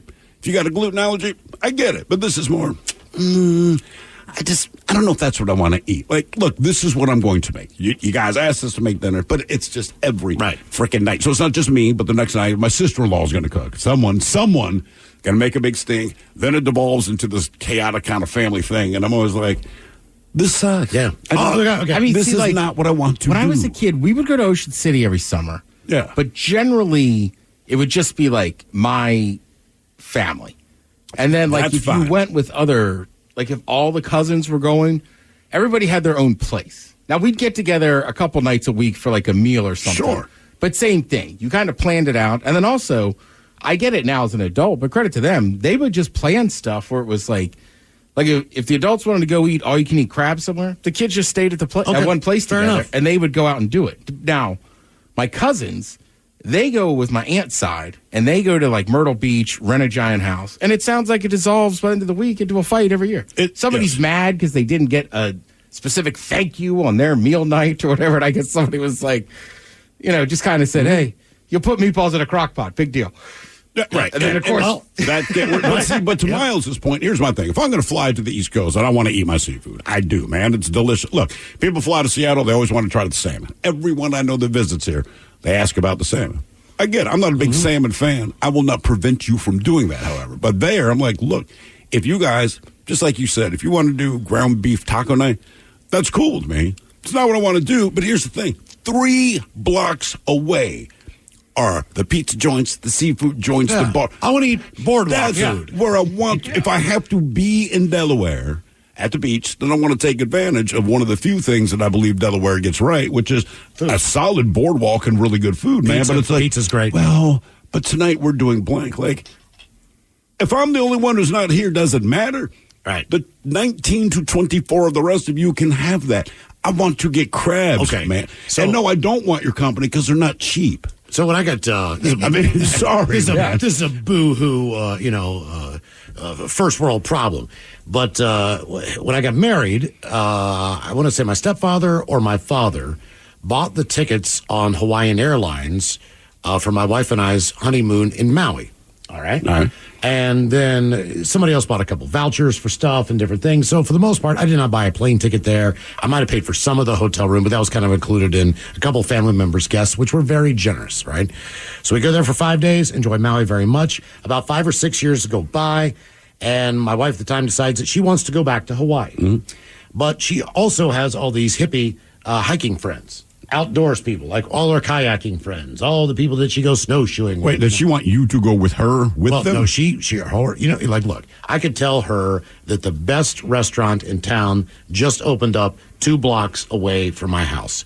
And she'd say, where did you hear that from? And I'd say, well, I heard it from Ted and Steve. And she'd say, what the hell does Ted and Steve know about anything? But if one of those hippie hiking friends said, hey, I heard one of the best restaurants in town opened up 2 blocks away in Fremont, she'd go, have you heard of this place? And I'll say, okay, who told you? Right. Yeah. She'll say, oh, my hippie friend, Sarah. And I go, F Sarah. What does she know about food? But if her friends give the suggestion, you see, then it makes sense. It's validated. Yeah, sure. All my friends are obviously frickin' idiots in her world. So anyway, one of her freaky hippie friends tells her that Kauai is the best island to go to. Now, based on what? Oh, there's hiking, there's natural beauty. Okay. All those things are true. Right, I'll say that stuff is there. That is all true. By the way, Hawaii in general, beautiful on every island. Yeah, generally speaking. I'm going to assume if you're in Hawaii, other than Pearl City. Or wherever the hell it is, beautiful things happen in Hawaii for the most part. So she determines that she wants to go to Kauai. And at this point in time, again, I did not pay for the airline ticket the first time. Now I am. Now I see what that cost. Now I see the price of this. Now I see the price of the hotel we're staying at in full for 5 days. Mm-hmm. It's shocking to me. I am like, wow. Yes. We could have gone a lot of places like 5 times. So we get to Kauai, and again, is this something to bitch about? As much money as I spent on those then yes. We get there, and the wind is blowing 35 miles an hour. Okay, first of all. This place has tennis courts, the Sheraton. They have an outdoor pool. You couldn't put your drink. You couldn't even eat without the wind blowing your food off the table. Let alone the birds eating everything and the chickens all around you. But and then the rain, when it rained, man. I mean, you could have all your stuff set out by the pool, or you couldn't even. God forbid you try to risk the beach because you don't have umbrellas, all these things. When that rain came in, it poured for 3. And when I say it poured, it was sideways, ouch, this hurts rain. You scramble, you take all your stuff back inside, you wait a minute. As soon as you get everything in the room, you look outside, and it's beautiful and sunny. Now the wind's blowing again, you run back down, you grab your chairs, you get everything back together again, and I swear to God, in 10 minutes, it's another 3-hour downpour. This lasted for 5 consecutive days where the skies would turn black and the weather would come in, and I'm like, it's man, we're coming from Seattle. It's the winter time. It sucks, man. I'm glad but every time it rained, that 87-degree temperature felt like 99. Right. It's all humid all the time. Oh, yeah. The wind wasn't cooling off anything. And basically, we just spent a week in a hotel room. There's no real place to go. So, when Lahaina existed in Maui, there was a little town that you could go to. You could go to the North Shore where there's it was cool stuff to do. But in Kauai, nothing. I mean, you could take a drive up to the Waimea Canyon or see the Waimea River, but you can't get out of your car. It's dumping rain. It's dumping rain sideways. So all the things that, you wanted to see and do, basically we just spent all that money to sit in a hotel room for 5 days. This is why my wife and I now go to Mexico. Honest to God, we went to Hawaii, and it was fine. There's nothing wrong with Hawaii other than the cost. And I told my wife, I said, look, man, we are not doing this again. I cannot spend this much money to essentially sit at a beach. So the next year came around. She's desperate for a vacation. She said, what criteria do you need? I said, blue skies and palm trees. I'm done. That's it. Yeah. That's all you got to do. So she found this place called Mazatlan. We knew nothing about it. Flew down. So if it costs 5 times as much to be in Hawaii as it does even to be in Seattle, which is outrageously priced, it's about 1/5 the cost of Mexico. That is why we keep going back. I'm like, baby, we can do Mexico. It doesn't cost anything to be there. Nothing there cost anything. And guess what? I got palm trees. I got beaches. Yeah. I can walk around. The citizens that live there don't hate you. You know what I mean? In Kauai, So- and that's one thing about Kauai. That is the one island that is basically as Hawaii can be. Right. So it's not like Barcelona where they're spraying you with squirt guns, but they're not real happy you're there. I mean, compared to all the other islands, which seem to be a little bit more friendly, Just understandably. because they have more resorts. You know, I mean, it's a long and short. But they even tell you, like, Kauai where does not to go. Kauai does not live on the tourist industry. Yeah. I mean, they do to a certain degree if you're a helicopter pilot or some other things. But other than that, that's not really how they, hang their hat. It's Yeah, more exactly. like you're in the middle of damn nowhere, and restaurants close at like 6. Yeah, I don't want that. When we're done, we're done. So Yeah. you're just kind of like, I've heard that. what the hell do you do? I also heard you can go to like grocery store in those smaller towns. So if they're on a break, they're on a break. Yes, I've heard, yeah. It's like what's it like island time or something? right. That's But what the they doors call are it. still open. There's just a Yeah. note by the cash register, which you can like, wonder if I could just leave $20 on the counter and walk out of here. The reason we asked what was the worst vacation moment, an alarming moment tourists had on a British holiday. They were ordered to leap from their ferry into the sea. The group clutched onto belongings as they made their jump before wading through the water. After they arrived in a popular Greek lagoon, their ferry ride took a dramatic turn for the worse when the crew instructed them to disembark the boat far away from the mainland. Think about this. Footage shows the chain of confused holidaymakers wading through the waters in pursuit of the shore. They desperately try to keep everything dry, holding them above their heads as they make their way to the beach in Crete. They were forced to enter the water after officials banned the use of a floating platform due to fears of over-tourism.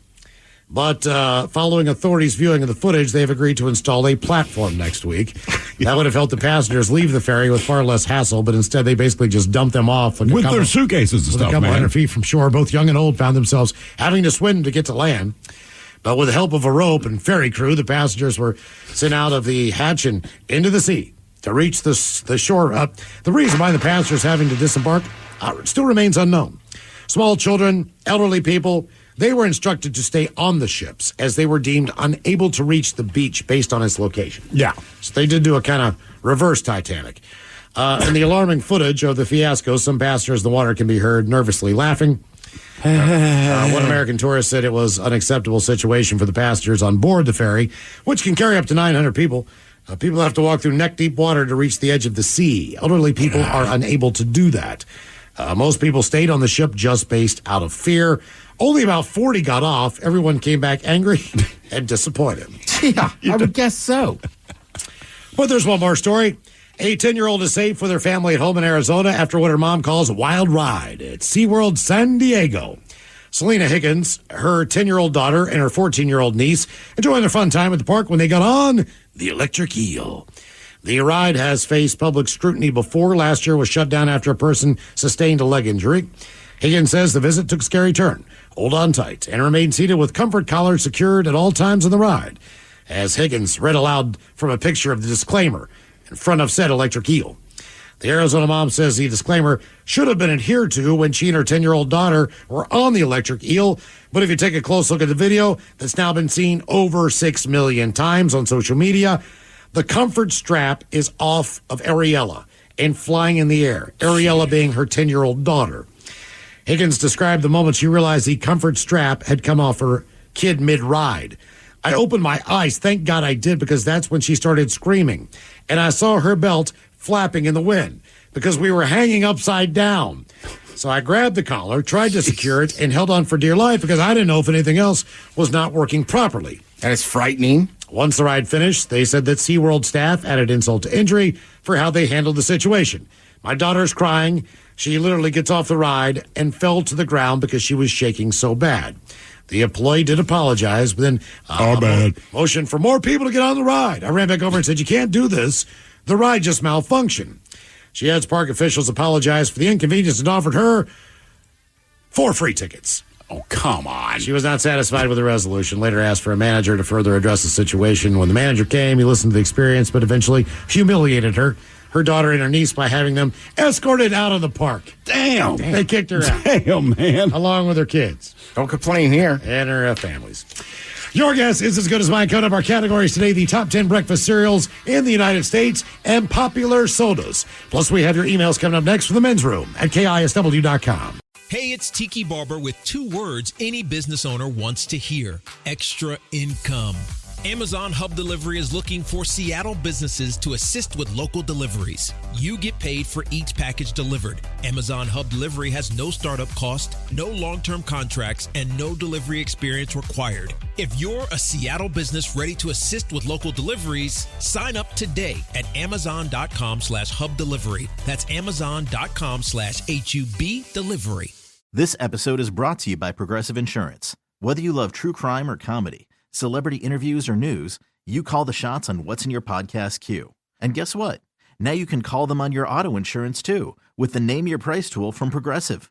It works just the way it sounds. You tell Progressive how much you want to pay for car insurance, and they'll show you coverage options that fit your budget. Get your quote today at Progressive.com to join the over 28 million drivers who trust Progressive. Progressive Casualty Insurance Company and Affiliates.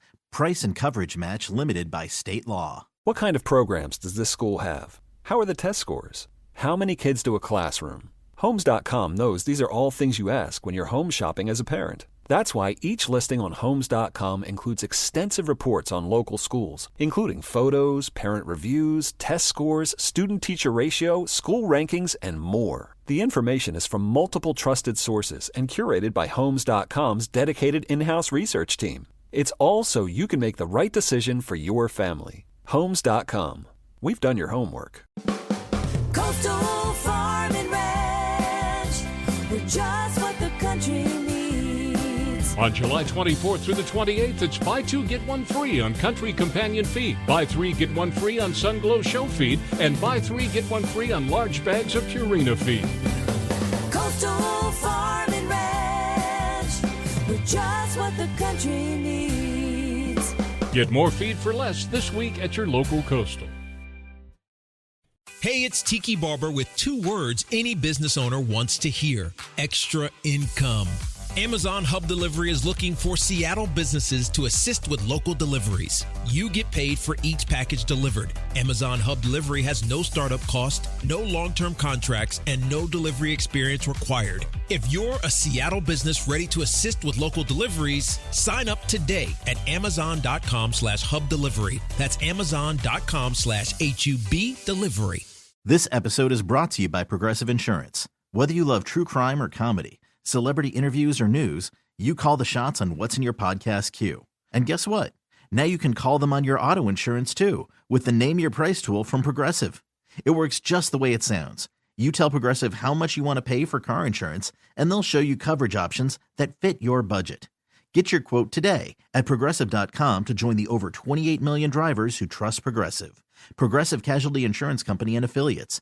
Price and coverage match limited by state law. You don't just live in your home. You live in your neighborhood as well. So when you're shopping for a home, you want to know as much about the area around it as possible. Luckily, Homes.com has got you covered. Each listing features a comprehensive neighborhood guide from local experts. Everything you'd ever want to know about a neighborhood, including the number of homes for sale, transportation, local amenities, cultural attractions, unique qualities, and even things like median lot size and a noise score. Homes.com.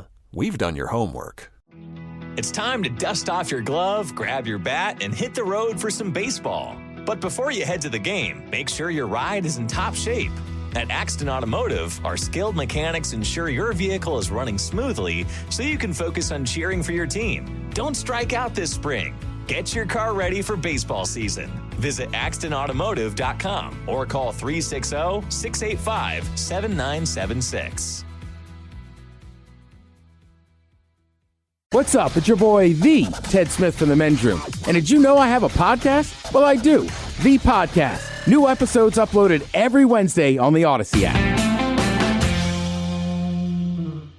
The debauchery rolls on. You're listening to the Men's Room with Miles and Thrill. 99.9 KISW. Voted on by the people on the internet. The categories are your favorite cereals and soda. Coming up with your guess is as good as mine. First time for a few emails from the Men's Room at KISW.com. You've got mail. You've got mail. Guys, here we go. You get one trip around the sun a year. Today is mine. My gal is making my favorite meal, pouring my favorite Men's Room IPA, and the friends are raising a glass and singing late night karaoke with me. Could not be happier. So happy that it's my day. That's the House of the Dragon talk for birthday. So happy name day to me. P.S. Happy birthday to my birthday pal Julie as well. How about a fish sandwich mashup and a suck it up cupcake, guys? Cheers, Bacholas. That from Wildcat Will. Can I get a fillet of fish sandwich? So you know I got I'll have a fish sandwich. Oh, brother, can I have a fish sandwich? Put the cheese and the tartar on the side. I'll have a fish sandwich. Is it too early for a fish sandwich? Cheese and tartar on the side. Oh, yeah. I smell the fish sandwich. Maybe some dinner relish in the morning. At noon and at night. Can I buy you a fish sandwich? So you don't want a fish sandwich? So suck it up, cupcake. Hello, Michelle says my father Craig's 58th lap around the sun. Could I get a barbershop fish sandwich and some dad jokes from Miles? Thanks, gentlemen. That from Tom. Can I get a fish sandwich? Oh, you know I gotta eat right. Oh, brother, can I have a fish sandwich? You put the cheese and the tartar on the side. All right, Craig, I'll give you all my dad jokes. Guys, I accidentally sprayed body spray in my mouth. In your mouth? Oh, yeah? In my mouth. Now I have this weird accent. I like it. I like it. What sounds like a sneeze and is made of leather? What sounds like a sneeze and is made of leather? Pleather. A shoe. A shoe. A shoe. Well done, Good Mike. work, Mike. Shoe. Guys, do you know who won the laundry competition? Who won the laundry competition? The laundry competition. You guys know who won? I heard it was tied. It was tied. All right, Ted. No one won. It's nice. Guys are 2 for 3. Guys, a frog got his DNA tested. A frog went in for a DNA test. Turns out he's part Irish, part British, and a tadpole. Well done. Okay. And Ted, this one's just for you. Even though it's Craig's 58th birthday. Victoria's Secret has launched a new bra called England. Victoria's Secret has launched a new bra called England. I don't know. What is it? Lots of support, but no cup. Oh, damn. Oh, Never coming home. All right, guys, here you go. Happy, happy, happy birthday. Happy, happy, happy birthday. Happy, happy, happy birthday to you, to you, to you. Ya's a Dirty Germans brought to you by Men's Room Original Sausage. Available through Uli's world famous sausage, mensroomlive.com, and other fine retailers. Schweinefleisch. Thank you all. Let's get a contestant on the line, if we could, for your guess is as good as mine now. Call right now, 206-803-ROCK. In the meantime, we have a few updates on the Men's Room IPA from Black Raven Brewing and the locations you found. And thank you so much. Okay. I like this one. It says, hi.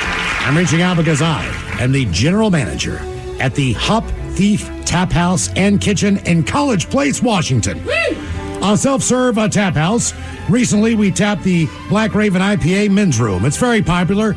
I was given this email from my representative to contact you to get a restaurant on the air. Guys, have a fantastic one. That from Kalaya. Again, the Hop Thief Tap House and Kitchen in College Place, Washington. A self-serve tap house. Does that mean I can just walk up and... Yeah, I think it just has a tap wall, and you fill up your own mug. I could be wrong, but I believe that's what it is. Right. I went to one in Moses Lake on the way home from Montana, and it's like you pay at the counter, and then you get like a little card, and then all the beer, right? They check your ID, then all the beers are there, and you kind of like get the ones you want. Oh, nice. Okay. Thank you for carrying our beer, by the way, man. It's awesome of you to do. Men's Room IPA from Black Raven now at Port Orchard Safeway on Sedgwick. What else do we got? I saw a spotting of it this weekend at my buddy Todd's birthday party on Bitter Lake.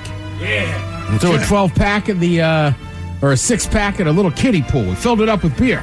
Yeah. We got some nice marks. People were tasting the beers. Were there kids in the kiddie pool? No, all the kids have been evacuated, right. but it was like everybody bring a different kind of random 6-pack. Okay. So, of course, I brought the Men's Room IPA. And by the time I had left, the scores were at a 5, and we had 4 5s already. All right. Hola, Michelle, found your delicious IPA in the Spokane Valley Total Wine and More. Nice. You're on the east side there. Go to Total Wine and More. Man, they have an incredible selection of just about any alcohol you can ever want. That is a legitimate joint. Pick up one of our 6-packs if you want, but Carew's, the beer. Total Wine and the whiskey and tequila aisles, man, are just... Total Wine in Northgate carries it as well. Yeah, Take your time when you're there. You're welcome. Unbelievable selection. And sometimes they have tastings of things. Man, I've heard that. I've never been there. Yeah, let me try that Pappy again. Grocery Outlet Crown Hill, guys, has your beer. That from Trista and Torben. Another one here, Old Bacholas. Today was a great day in this smoldering heat. It reached 107 here. I spent the day swimming in my redneck pool with that my mom made out of a tarp in the bed of a pickup truck. The highlight, drinking the Men's Room IPA found at the Okanagan IGA. Now, after a little convincing to my boss, we were the first in Okanagan County to bring it in. And it was and still is the top highest selling IPA. Nice. I've recently heard the Safeway in Omak now carries your delicious and refreshing beer. And as I tip this yellow can upside down, I cheer my dad, Jim Bringman, in Centralia, Washington. After all, he's the reason I listen to you guys every day on the Odyssey app as I drive home from work each day. Thank you for being my favorite station, reminding me of my dad as we live 9 hours apart and haven't seen each other in 12 years. PSA, drink the Men's Room IPA. That from Ryan. Ryan, get together with your dad, man. Find out a way to make that happen. Hey, Ted, on this beer note, what did our buddy Sis think of the beer? Oh, he enjoyed it. All right, good. Yeah. I had one of our old guy that we worked with in radio that joined the Army, and he was in town, and he specifically, like a lot of people said, I don't really like IPAs. And we were like, hang on, try it. Yep. So, he was like, it's actually light and refreshing. His wife enjoyed it as well. Nice. Excellent. Okay. How about their 2 young kids? Did they try Did they like it? Yeah. I draw the line at 4. Okay, yeah. 6-year-old, he loved it. This is going down so smooth and easy, Dad. He shotgunned it. Not like the Guinness I steal from your fridge. Probably Natty Bo. Time for a little Your Guess is as Good as Mine. It's an easy game to play. You pick from one of 2 categories and try to get as many right in said category. Before 3 strikes and you're out. Steve, who is our contestant ready to play Your Guess is as Good as Mine? Well, Ted knows who it is. James, welcome to the Men's Room. Hola. James, welcome to Your Guess is Good as Mine. Thanks for calling up, man. Let's see here. All right, we got the top 10 best soft drinks voted on by the people of the internet. All right. Okay? And then we have the top 10 favorite breakfast cereals today. So we're going food and beverage, but they gave us 20 favorite breakfast cereals. If you get 10 out of the 20 in that category, I will give you the win, James. Or you can take the top 10 best-selling or best liked soft drinks. So do you want to go cereal or do you want to go soft drinks? Oh, let's go cereal. Cereal it is, James. My man. You know how the game is played. Try to get as many right in the category before 3 strikes and you're out. It's the most popular breakfast cereals here in the United States of America. And this is the one you said has 20 cereals? Yeah, there are 20 on there, and if you get 10 right, I'll give it to you. All right. Thrill this for you, Captain Crunch. Captain Crunch, number 5. It's the 5th most. It is. Ooh, thank you, everybody, for enjoying fiberglass that I've mixed with sugar. Well, I like Captain Crunch other than the fact that it takes the skin off the top of the roof of your mouth. That's However, the secret. To me, the peanut butter crunch is the superior Captain Crunch. Do they still make that? I'm pretty sure they do. I don't know. Really? I just never got into Captain Crunch. But look, I was a fat little kid. Did you not get into Captain Crunch? I don't know. That just wasn't my sugar cereal of My choice. thing were like Kicks, the corn poops. Ew. That was the stuff I did not like. Ah! You like the corn You poops? like that, Kicks? Yes! Really? Tastes like you're eating styrofoam. That was one of our favorites, dude. Cakes, corn pops, dude. They were great. Ew, did you? And I'm not trying to be funny.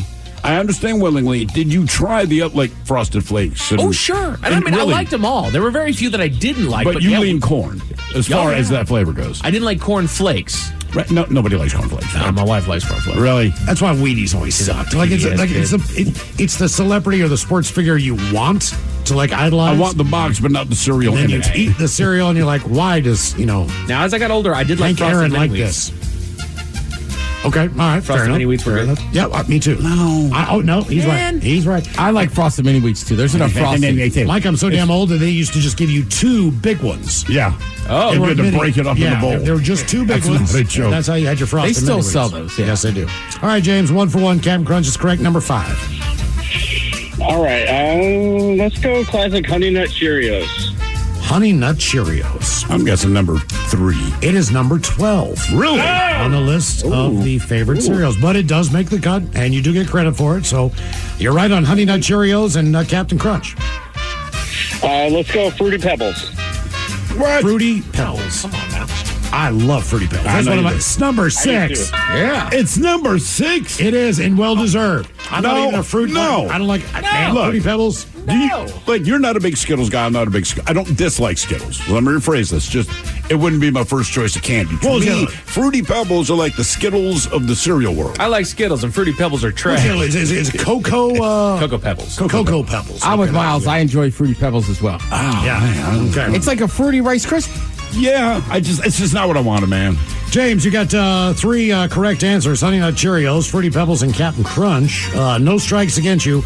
7 remaining on America's favorite breakfast cereals. Let's go Cinnamon Toast Crunch. Yeah. Number 1. Hell yeah. That is the, All right. That is the number 1 cereal.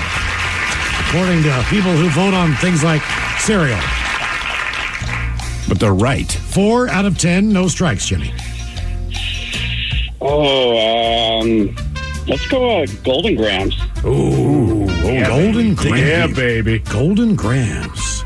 That's your first wrong one, Jermaine. No Golden Grams on the list. I mean, the name makes it sound like it might have some health qualities, but it's not. I found this out the hard way. It's a sugar, like one of those sugar cereals, but delicious. Raisin Bran Crunch. Love Raisin Bran. Ooh. What about Rice Krispies? Just original Rice Krispies. Just original Rice Krispies. Original Rice Krispies. Is there another kind of Rice Krispies? They did Frosted for a while. No. I don't think they still have them. But They had here's Rice Krispie treat cereal when I was a kid. That was awesome. what's crazy No to me about Rice Rice Krispies. Krispies. We have Rice Krispies in our home. No one eats them as a bowl of cereal, but once a week my wife will hook up the Rice Krispies treats. yeah. I mean, seriously, that's that's the best the way to only have. reason I agree. That's the best way to have. I mean, I liked them as a kid. Brother, I would think like probably Raisin Bran. Well, but people seem to love that ass. I don't know.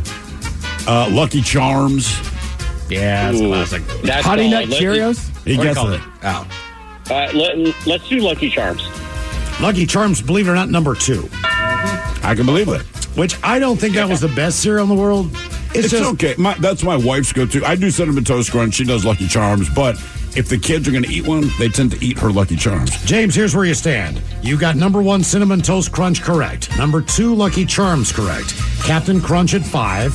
6 is Fruity Pebbles, and 12 is Honey Nut Cheerios. You are halfway to home, but you have 2 strikes against you with only 1 remaining. I gotta believe Frosted Flakes is on It's there. got to be Like Frosted that Flakes. is one of the powerhouses. Yeah, let's go Frosted Flakes. One of my favorites growing up, number 3, Frosted Flakes. Yeah. Undeniable. All right, 6 out of 10. They're great. They damn Raisin sure. Bran. Let's go Raisin Bran. Come on, baby. It is on the list, but you're not going to believe, or at least I don't. It's number 19. I can believe that. Is there other Cornflakes with versions? It raisins in barely it. makes the top 20. Is there other versions? No, there are not. But that's All right. not a bad question because there are many versions of that cereal. Which one do you go for, Post or Kellogg's? Kellogg's. What is the Post- difference? Is healthier, I think right? Post is like a little bit healthier. Kellogg's is like, yo, we added the sugar too. Okay. 2 scoops of sugar and raisins. Yeah. Okay. All right, James. So far, you've got, let's see here, you've got 7 out of the 10. Some suggestions coming from the text line: Cocoa Puffs, Cocoa Krispies, just Cheerios, Cocoa Puffs is a pretty and good Trix. call. What about Reese's Puffs? Let's go Cocoa Puffs. Cocoa Puffs is number 16. It is on the list. Okay.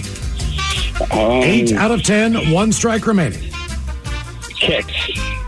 I'm sorry, did you say Kicks? Yeah. As in K-I-X? Yeah. Jesus Christ, no, you're out. God almighty. Get out my airway. Wow. Not even the top 50. Wait, was that the third strike? Yeah, that was the third strike, James. How do you guys really not like Kicks that badly? Because I've tasted It's them. terrible. Doggone it. Little pellets are delicious. It's like Sugar Smacks. All right, what They're are your horrible. Sugar favorites? Smacks are not even near on par with Kicks, Miles Montgomery. They're horrible. What are the breakfast cereals you like, Mike? Because you tend to lean, as I'm listening, more of the popped corn flavors where, look, Like, I'm I did- straight up sugar. I'm not going to lie. I just want the sugar. Like I did like the corn checks and the rice checks. I did like corn puffs. I did like Kicks. However, I did also like the Frosted Flakes, the Captain Don't Crunch. try to make yourself the cool Cinnamon now, Toast Crunch. because you No, also dude, like... I'm an agnostic cereal guy. Like them all, except for like. Honestly, the list was shorter of the ones that I didn't like. The sugar smacks, the honey the honey crisp, the. I don't know if I did honey crisp. Sugar smacks I thought sucked, and I was always disappointed. Fruity Pebbles.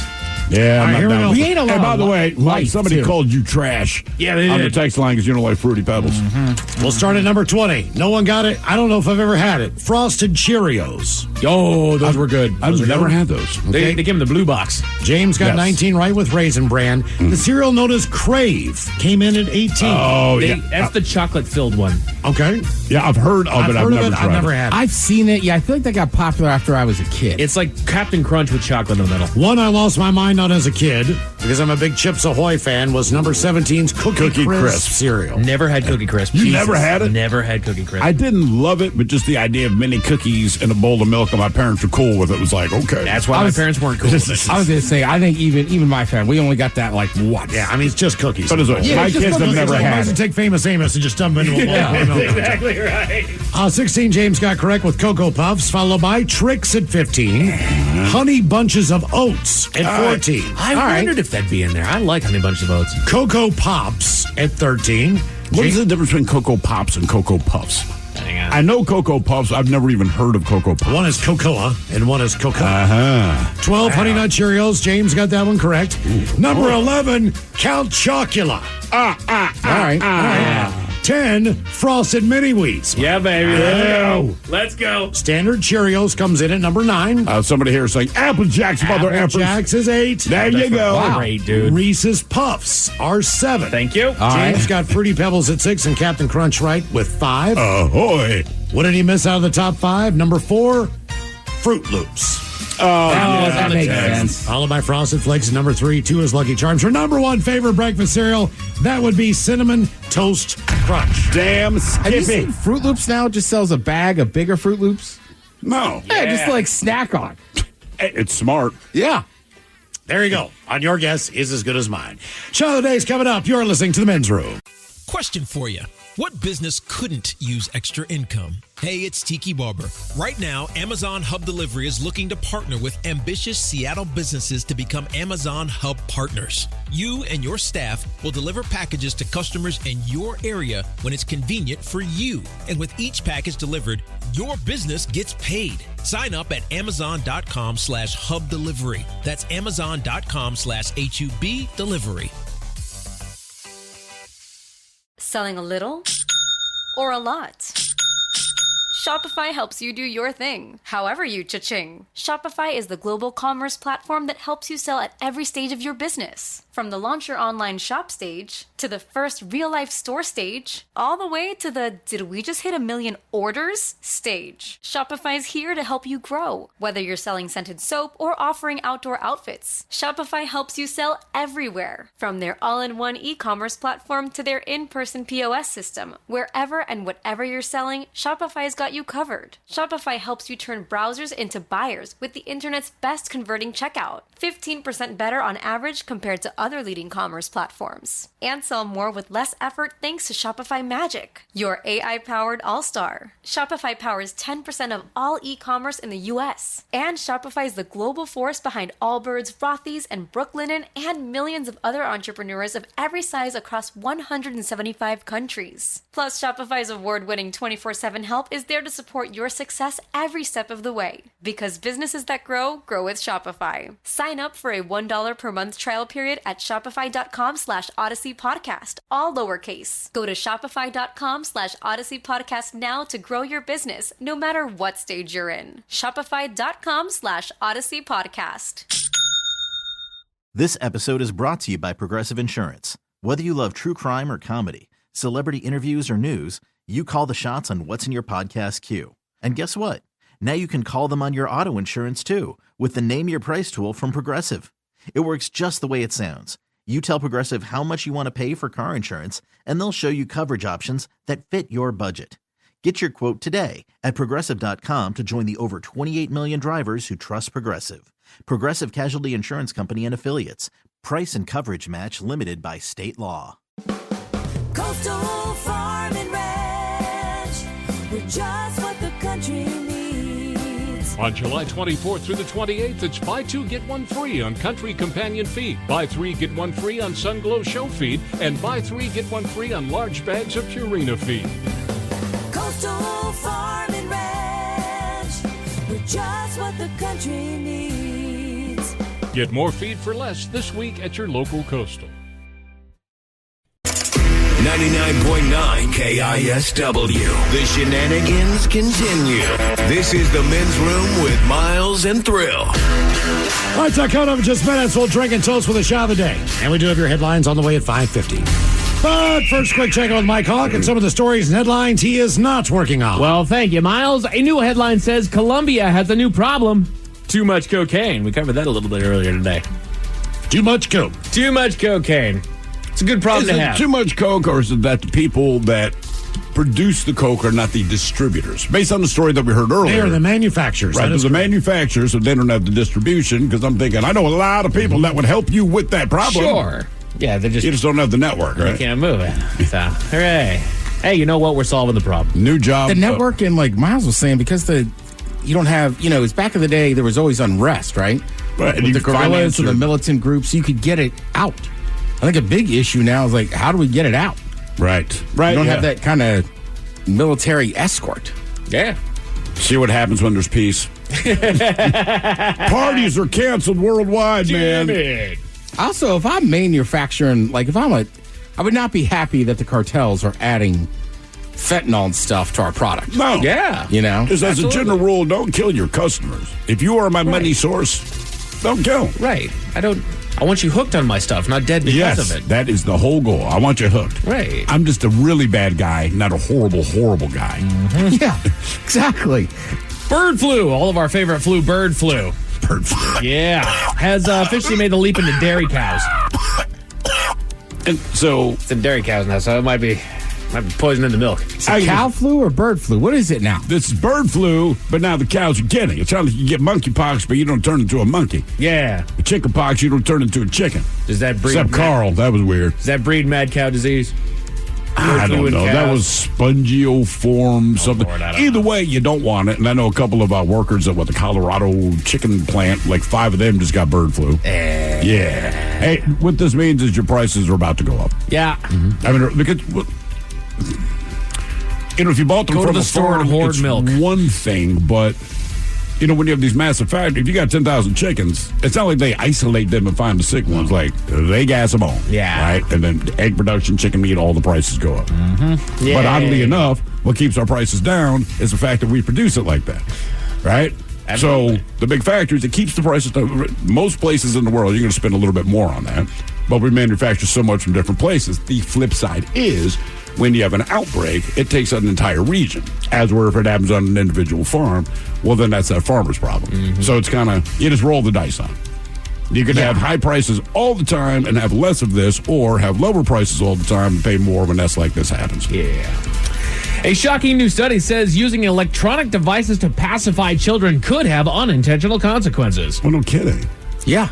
It also might not, but I think we're at the age where you're not quite sure. So can be begun. You're going to find out like 15 years from now what the impact is going to be, but it hasn't been around long enough for everybody to know. We live in a day and age where we're forgetting how to be bored. Well, our consequences were from a slingshot, a throwing star, a BB gun, a bow and arrow. He's social, but he has one eye and 3 fingers. Bike without a helmet. But I mean, is it? I don't know the full extent of it. I know everything's an electronic device now, but I watched TV growing up, man. Sure, but I think there was always like, don't watch too much TV or this or that. I'm with Mike. I really notice it in attention spans. It's not just children, adults too. Yeah, and you're right. Definitely. It's very hard for people just to be for a minute. It's like, you know what I mean? Like, it's like, yeah, well, okay, it's going to take 20 minutes. Like, there's nothing we can do about that. Right. And when you have nothing, not even a TV, nothing at all but your thoughts that you got to sit with for 20 minutes, that takes up time. Yes, it does. That takes up a lot of time. I mean, look, I've told you, I catch myself sometimes watching a game, and then I'll lean over and grab my phone. I'm like, what the hell am I doing? I'm trying to watch this game. I'm actually very good about, and to be fair, I don't use my phone much. Correct. So I'm a little different, but like my wife, I'll see it where she's playing whatever game she's playing. We're quote unquote watching a show together. And if I say, babe, are you even watching this? I get a very terse response. Yes, I can do two things at once. Okay. I'm just asking because it's visual. The wife and I were watching TV yesterday, and every time the commercials came on, you'd think that we would talk to each other? No. We each grabbed our phone. We're watching TikTok. We're looking at Facebook, Twitter, Instagram. I was annoyed at myself the other days. I took a poop without my phone. And you were mad when you got in there? Like, damn it! It's like, dang. That is like being on an island without a map, man. Yeah. Like, what do I do? Guess I'll read the ingredients of the shampoo bottle. Right. And I mean, what was it? Finally, 2 or 3 years ago, I was like, all right, I'm not ordering Sports Illustrated anymore. But I mean, I always had those on the back of my toilet. So right. Something. Yeah. I guess even when it comes to taking an S, I'm like, just get in, get out. It's not always quick. I'm not saying that, but you know. You guys know that about me. I'm a camper, so I need something in there. I was just stove up and just wait for a minute. You need like a small screen on the back of your bathroom door. I do, man. Like when you close the door, it just activates, it's on. And you Hello, Michael. I'll tell you one thing I have seen is I've seen kids have breakdowns or whatever, and it's like, dude, it's a commercial. Right. But I think people get so used to watching stuff online. It's like, oh, my kids. I was like, hey, it's a commercial. We got to watch it. Yeah.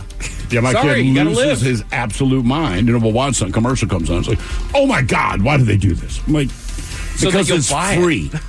We're watching free stuff, so this is how they pay for it. Right. The other channels, the streaming services you guys watch, Dad pays for that.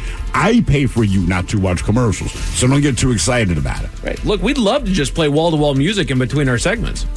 But we can't. But this is a free medium. Right. Yeah, exactly. Yeah. A couple new wasp species have been named after a couple of tennis legends, Roger Federer and Rafael Nadal. Thanks. Oh, huh. Yeah, why'd they get wasp? Wasp, I would take a wasp. I mean, there's like the new slug. I don't want that. New mushroom, but at least a wasp. No one loves them, but they're still cool, right? You're talking about the insect. Yes, the insect. I don't know, man. I hate them. They sting ya. What? Okay, you get an insect or amphibian or snake or spider. Those seem to be the ones where they start naming them after people. What are you taking? Right? They're gonna. Hey, we discovered 15 new species. Ted, just pick. What do you want? Do you want the really cool spider? Do you want the insect? Tell you what, while we're on the subject, The Men's Room Top 10. The Men's Room Top 10. 10 organisms named after famous people.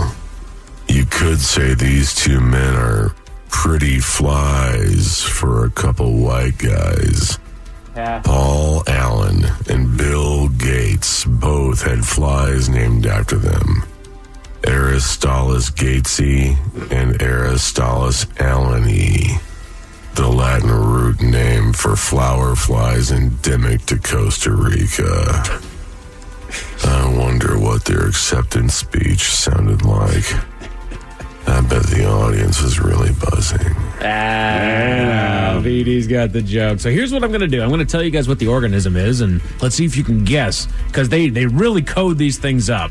So you're going to give us the name of the celebrity or the... I'm going to give you the name of this organism, and you're going to see if you can guess the celebrity. Based on the name, because it's somewhere in the name. That's right. All right, follow you. So back in 2020, there was a snake that was named Arctheris hetfieldi.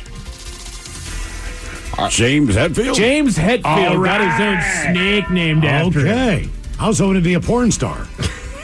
There is a brittle star there, Miles, that was named back in 2019. They called it Astrosombra romsteinesis. Romstein, that's correct. That's wild. What in the world's a brittle star? Anybody know what a brittle star is? Don't know. I'm going to Google that right now. It doesn't say an insect or something? Or? No, it just says a I'll brittle tell you star. what. I don't know when they're coming back to the States. Go see Rammstein.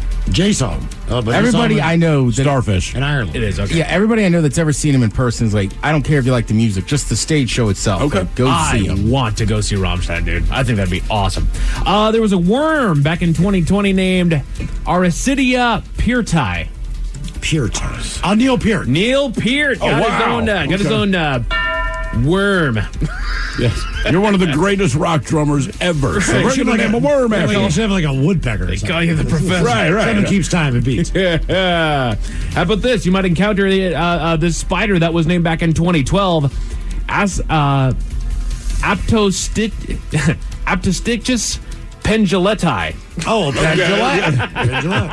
Or Penn and Teller, maybe. Like, do you think that they had any hand at all in naming their own bug? No. No, I think they reach out to you. I think these organizations say, look, as a fan of your act or whatever it is, I'm an entomologist or whatever it is I study. Sure.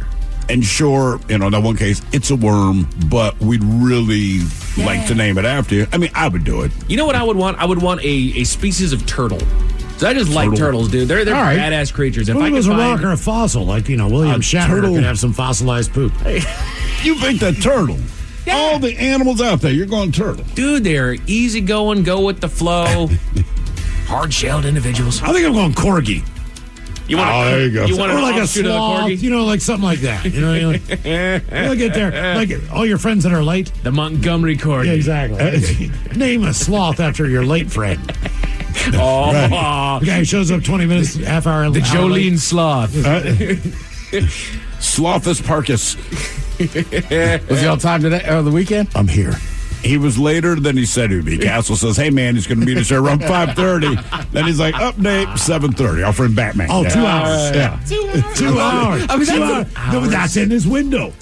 Oh, my. That is in his window. You know where I always see him on time? Sporting events. Yes. My man will be there on time for a sporting event. Back in 2012, there was a spider that was called Aptostichus bonoi. Bono? I got a spider. It wears sunglasses. That's right. Bono got a doggone spider. Good for him. There was a spider back in 2012. Aptostichus Barack Obama. So creative. It's a spider? Yeah, it's a spider. Okay, folks. I'm going to build a web. I'm going to catch insects in it. And then I'm going to eat them. Suck the guts right on the side of the body. We're going to change the bug population here. I got a walk. Set up right outside the kitchen window. Just as creative, back in 2008, Aptostichus Angelina Jolie. It got big ass lips. All right. Another spider. Just a big lip spider. And it has lots of children that were not originally hers. Oh, just adopts a bunch she of little takes spider eggs, babies. from other. This is an African species. That way I look better to people. I'm a savior, you see. We just take up shop in Brad Pitt's house. Now we don't like his web. There was a wasp back in 2014 that was named Eliodes. I believe that's how you say that. Eliodes stewarti. Stewarti. Patrick Stewart? Not Patrick Stewart. Stewart is the last name. Stewart is the last name. Kristen Stewart. John Stewart. Oh, John Stewart. Stewart got his own wasp. Look at there. He's got a wasp, dude. Another wasp. The Eliodes. I can't say the genus of these things. Shakiri. Oh, for Shakira. Shakira. Anybody see her last night? I saw stills. Yeah. She was doing her thing. That's a crime with Shakira. It can't be a still, dude. It's got to be a video. I agree. When you shake your head back and forth, it's kind of the same thing. Dude, I hooked up with this chick in Costa Rica, and I thought she was a very hot chick. We did her thing. She did not speak English. I do not speak Spanish. It was perfect because there's no conversation otherwise. Indeed. Anyway, turns out she looked just like Shakira. But understand, Shakira had not broken yet. So I am at a store years later, and there was like a People magazine in the magazine section, and they had Shakira, and I thought for a moment it was her. Oh, God. I certainly, it was weird, man. So I opened it up. I'm like, okay, this is not the same chick. Oh, see. There was a beetle back in 2002 that was named Agra Kate Winslet. No, that's subtle. You should name it after an actual beetle. A beetle, like Ringo Starr. Yeah, Ringo Starr is, but whatever. There's got to be beetles already named after the Beatles. I believe that there is a beetle that was named after Ringo. I would hope so. But you have to spell it like the Beatles did. Yeah. Let's see here. There's a wasp. Adelius. Another wasp. Adelius Adeli. Oh. Could have had it all. How about however you say that first word, but you're right. There is a beetle named Plotagonus the Beatles. The Beatles? Just the Beatles? Really? Come on. Yeah, I don't want to split the fate. Yeah, man, no. Got it. How about the wasp back in 2020? Acrotaphus Jackie Chan-I. Gee, I don't know. Jackie Chan. What are we done? There's a few rock-inspired ones here. The spider, Actinopus Anselmo-I. Phil Anselmo. All right. There was Actinopus resneri. Trent Reznor. It's just angry. And then back in 2020, Actinopus cornelli. Oh, nice. Chris Cornell got himself a spider. Awesome. And then I'm gonna say this is number one because these are in no particular order, but this is the number one organism that has been named after a celebrity, and I'm only doing this for one strict reason. Agaporomorphus colberti. All right, Stephen Colbert. Stephen Colbert. Stephen Colbert. That man has so many bugs. He has got a beetle. He's got a starfish. Really? He's got a wasp. He's got a spider. Stephen Colbert has so many organisms that are named after him. That's why I put him there at number one, because as I'm going down the list, you can find the full list on Wikipedia, and he's just one right after the other. A lot of those talk show guys have that. So, like, whether it's, Jimmy Fallon's late night snack ice cream, right? Yeah. Or it's John Oliver's sewer treatment plant. Those guys seem to find a way to put their names on. Hey, we got a bear. Just as you mentioned that, Miles, I'm going on this Wikipedia page, and there's a ribbon worm that's called Carcinonomertes Conan O'Brien. Okay, exactly. They get their way in there. A pair of fast food employees were found to be stealing from work, but you can't blame them for what they were taking too much home of. What were they stealing there, Mike? Tell you all about it at 5:50. Thank you, sir. Headlines are code of 5:50. In the meantime, let's get a contestant on the line for Profile This at 206-803-ROCK. Have we made it to drinking time? Hey, it's Tiki Barber with 2 words any business owner wants to hear: extra income. Amazon Hub Delivery is looking for Seattle businesses to assist with local deliveries. You get paid for each package delivered. Amazon Hub Delivery has no startup cost, no long-term contracts, and no delivery experience required. If you're a Seattle business ready to assist with local deliveries, sign up today at amazon.com/hub delivery. That's amazon.com/HUB delivery. This episode is brought to you by Progressive Insurance. Whether you love true crime or comedy, celebrity interviews or news, you call the shots on what's in your podcast queue. And guess what? Now you can call them on your auto insurance too with the Name Your Price tool from Progressive. It works just the way it sounds. You tell Progressive how much you want to pay for car insurance, and they'll show you coverage options that fit your budget. Get your quote today at Progressive.com to join the over 28 million drivers who trust Progressive. Progressive Casualty Insurance Company and Affiliates. Price and coverage match limited by state law. Hi, and welcome to IKEA. How can I help? Oh, my schedule is crazy. I just want some me time.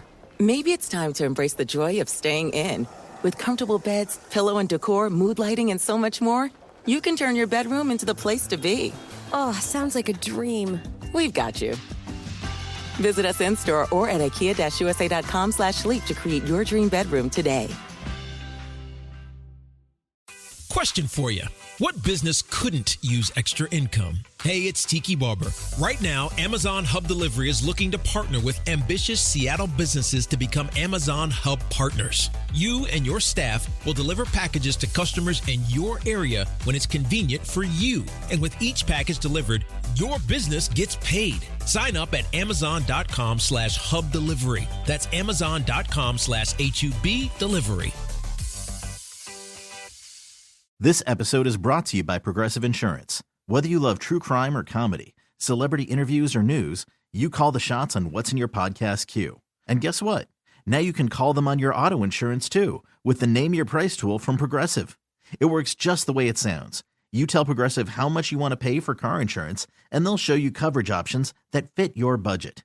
Get your quote today at Progressive.com to join the over 28 million drivers who trust Progressive. Progressive Casualty Insurance Company and Affiliates.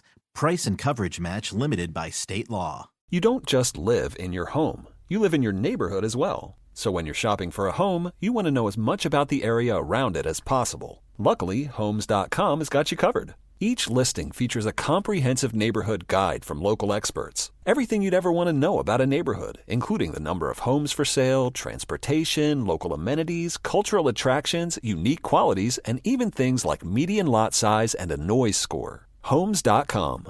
We've done your homework. It's time to dust off your glove, grab your bat, and hit the road for some baseball. But before you head to the game, make sure your ride is in top shape. At Axton Automotive, our skilled mechanics ensure your vehicle is running smoothly so you can focus on cheering for your team. Don't strike out this spring. Get your car ready for baseball season. Visit AxtonAutomotive.com or call 360-685-7976. What's up? It's your boy, the Ted Smith from the Men's Room. And did you know I have a podcast? Well, I do. The Podcast. New episodes uploaded every Wednesday on the Odyssey app. Somebody out there deserves to be recognized. And the Men's Room knows just who it is. So to you, we say, bottoms up, sailor. You're the toast of our shot of the day. Drink time it is, and as usual, we head to the drink desk and Steve Throwhill to find out who we're toasting. Yes, indeed. And today we toast 48-year-old Dennis Hawkins of Swissvale, Pennsylvania. Now, police in Swissvale, they got a call about a bank robbery. The suspect, who was Dennis, he'd escaped with an undisclosed sum of money. Now, police received a tip from a nearby gas station that a man fitting his description was attempting to steal a car. Now, understand, the description was that of a man with a dark goatee, wearing a blonde wig, fake breast, and, of course, clown pants. Not the ideal disguise if you want to blend in, but to each their own. Now, evil words for our boy Dennis. The red dye pack hidden in the money had already exploded all over him. Now, when he attempted to carjack a woman's car at the gas station, he entered through the passenger door. Rookie mistake. So the woman quickly slipped out of the driver's side, took her keys with her, locked his ass in the car, and called authorities. She was their tip. So when police got to the gas station, Dennis was still seated in the car, covered in red dye, wearing the clown pants and the wig, still had his fake breast in. As you'd imagine, he was arrested and is now being held on $230,000 bail. Wow. I understand you want to disguise yourself, but man, you got a black goatee, put on a blonde wig, fake boobs, you're obviously a dude, and then added clown pants. Why don't you just go to the police station and say, I want to rob a bank dressed like this? They'd probably even help you. Say, don't. So we pour this booze, and we drink this booze because we think it's yummy. Yummy! So over the tongue and down the throat to party in our tummies. Down the hola bichola. The Men's Room presents Profile This. And Steve Throwhill, could you please tell everyone how Profile This is played? I sure can, Miles. It's a simple game where we share with you a real-life news story. Something that happened right here on planet Earth. Earth. And as you listen to the story, based on the stereotypes you believe to be true of people and the decisions that people make, we'll ask you what it is you think makes the story a story. Hello, Kyle. Welcome to the Men's Room. What's up, fellas? Hola! All right, Kyle, you understand how this here game is played? I do indeed. Fantastic. You have your choice of one of three stories. We have the wonderful world of drugs. We have Bite Me, in other words, what was found in someone's food. And finally, Animalize This, where you guess the animal responsible for causing the problem. Let's go Animalize This. Fine choice.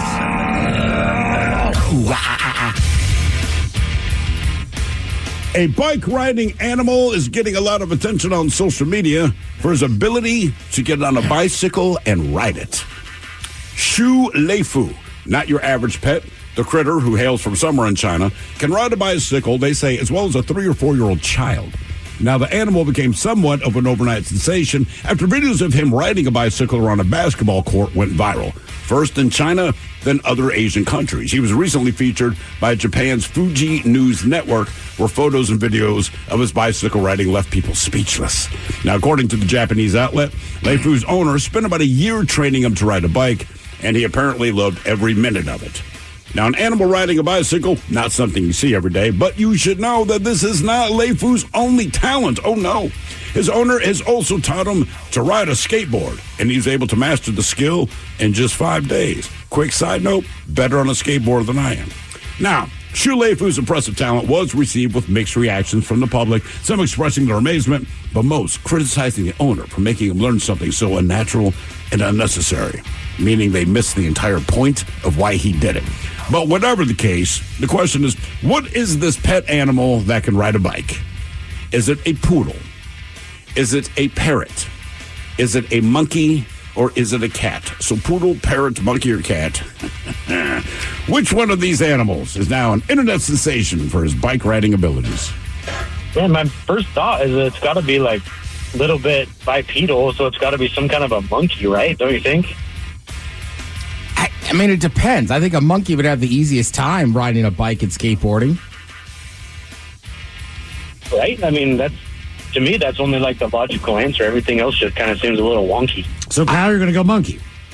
I gotta go monkey. Okay. See, I think monkey is the logical answer. That's why I'm not going to pick it.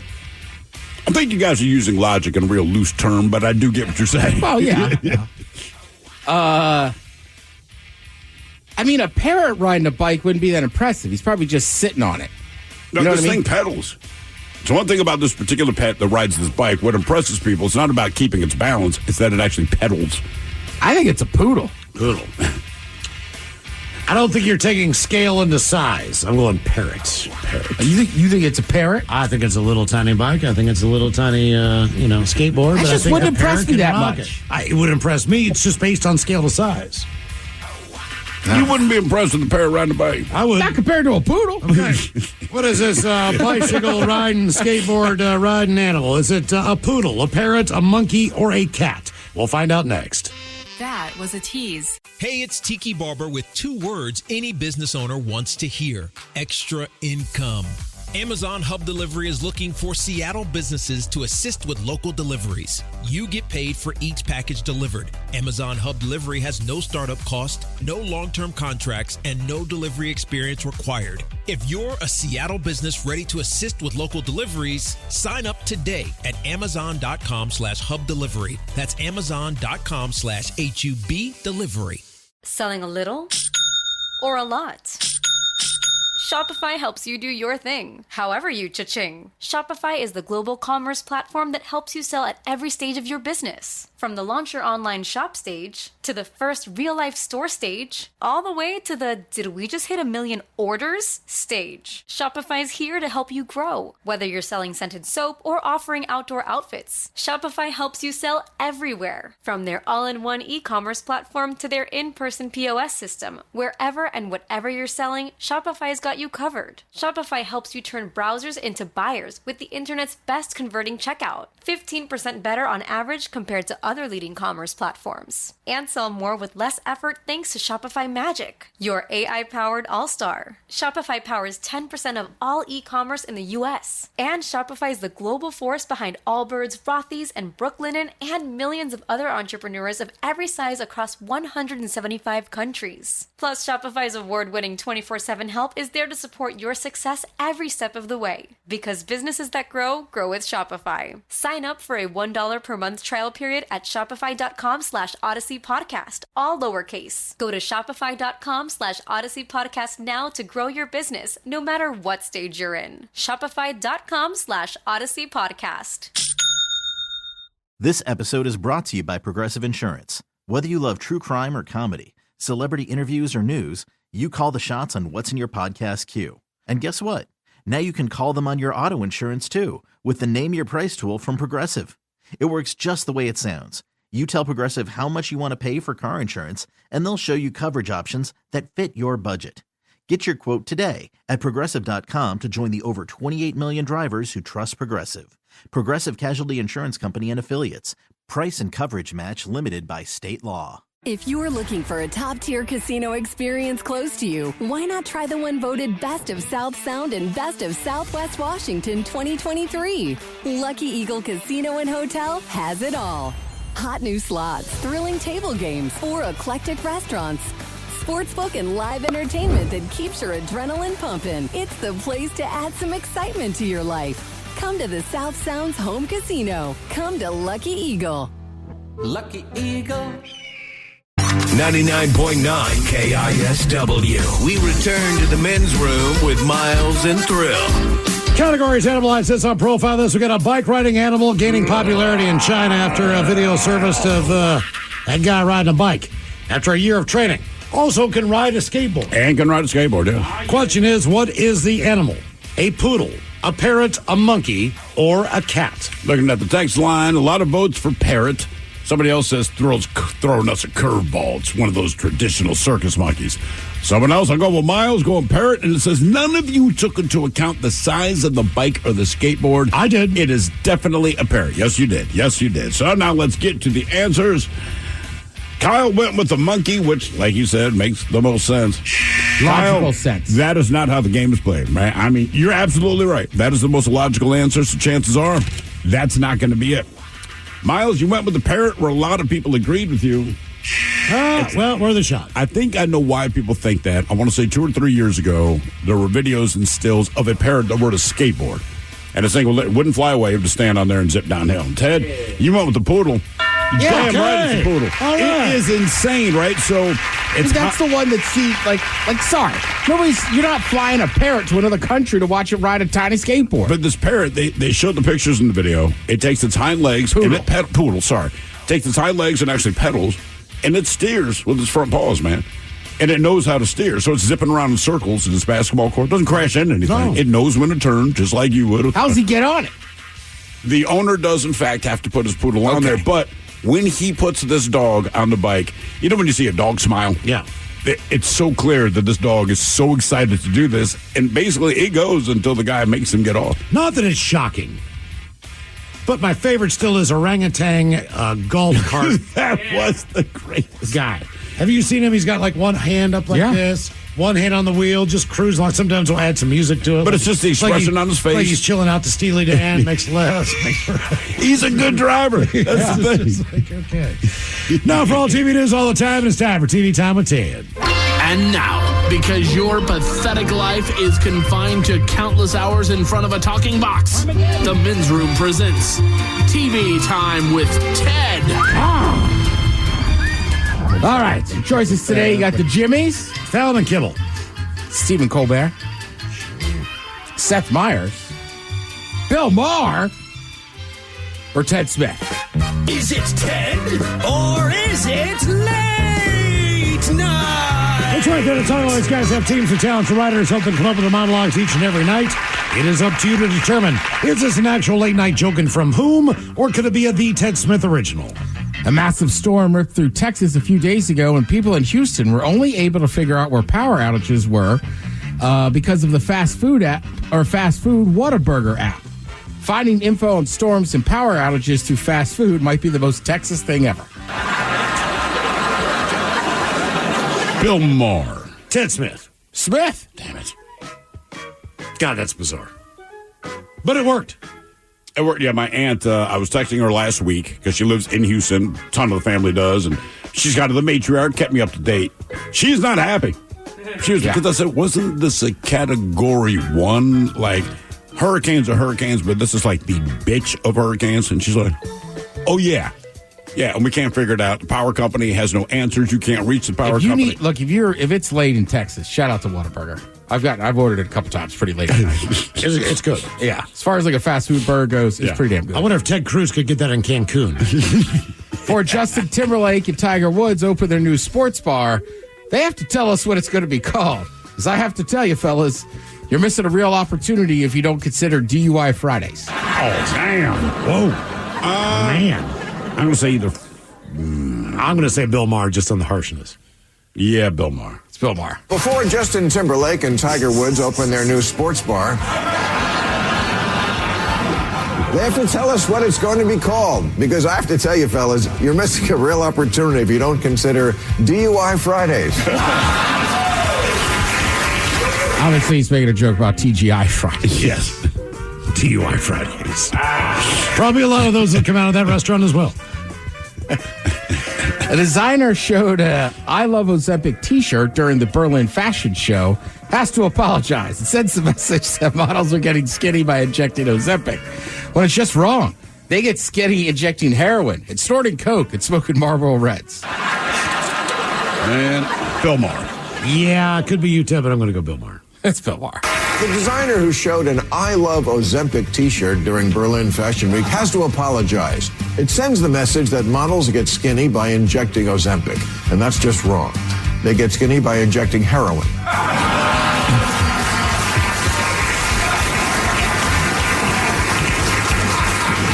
And snorting coke and chain-smoking Marlboros. You know, the old-fashioned way of losing weight before Big Pharma came along and ruined everything. He's not wrong, man. Years ago, I was a kid when my mom told me the story, but she worked at a place in upstate New York called B. Foreman. B. Foreman would be the equivalent there is what Bon Marché was to Seattle, right? All right. So one of the things she got excited about once a year, every year, they fly to New York City in like late July, mid-August for the the big fall fashion, whatever. Fall apparently in the fashion world is a big thing. Yep. Okay. So she flies there and she goes, man, it was great. And we're having a lot of fun. There's all these supermodels there and all this kind of thing. And all the buyers, I mean, you're talking hundreds and hundreds of people. Some like Old Warehouse in New York City. You'll be able to figure out where the story is going. But my mom, who's not a drug user, had asked if she could just get a Coke because she's getting a little loose. You know what I mean? And whoever she asked, it's like one of the waiters, walking around with the white jacket on and the silver tray. And she's like, where can I go to just get a Coke? Everything's mixed cocktails, this, that, and the other. And the guy's like, he seemed kind of put out by it, but the guy goes, follow me. And keep in mind, I'm a kid. She's telling the story. So we walk through this massive crowd of people where the main party is going on. And we go up these stairs, we make a right. Then we go through this metal door down this long-ass hall. And I'm looking at her, and she's going like, right. I'm thinking, dude, I just want a Coke. This is what I want. I cannot believe I have to go this far. He does some weird knock on the door. The door opens. They let me in. And it's just all these supermodels just doing lines of cocaine. Yeah. So, as she put it, she goes, I had to look at the guy that led me there and say, Coca-Cola. And he's like, oh, Jesus. Oh, slammed the door shut. Right. Dragged her out of there, went to wherever they got and just got her a Coca-Cola. Thank you. I mean, I just assume if you work in the fashion industry as a fashion model, at some point you've done cocaine and probably... because also, like, their level of fin... is completely way beyond different, right? Like, I don't think Giselle's doing that, but she's kind of a fitness freak. But, right, it's different than, like, an average person. So I just always assumed they were smoking cigs so you wouldn't have an appetite and doing coke. Yeah, and back in those days, pre-internet, pre-social media, maybe everyone knew what you were doing, but there was no visual evidence of it. Correct. Right? So she was like, man, literally, so after that, I'd say Coca-Cola. If you just even say a Coke, they assume it's cocaine. Yeah. We talked about this a little bit earlier, but Richard Simmons did pass away on Saturday. They haven't really said if it was what the cause of death was. I read that he took a fall Friday night.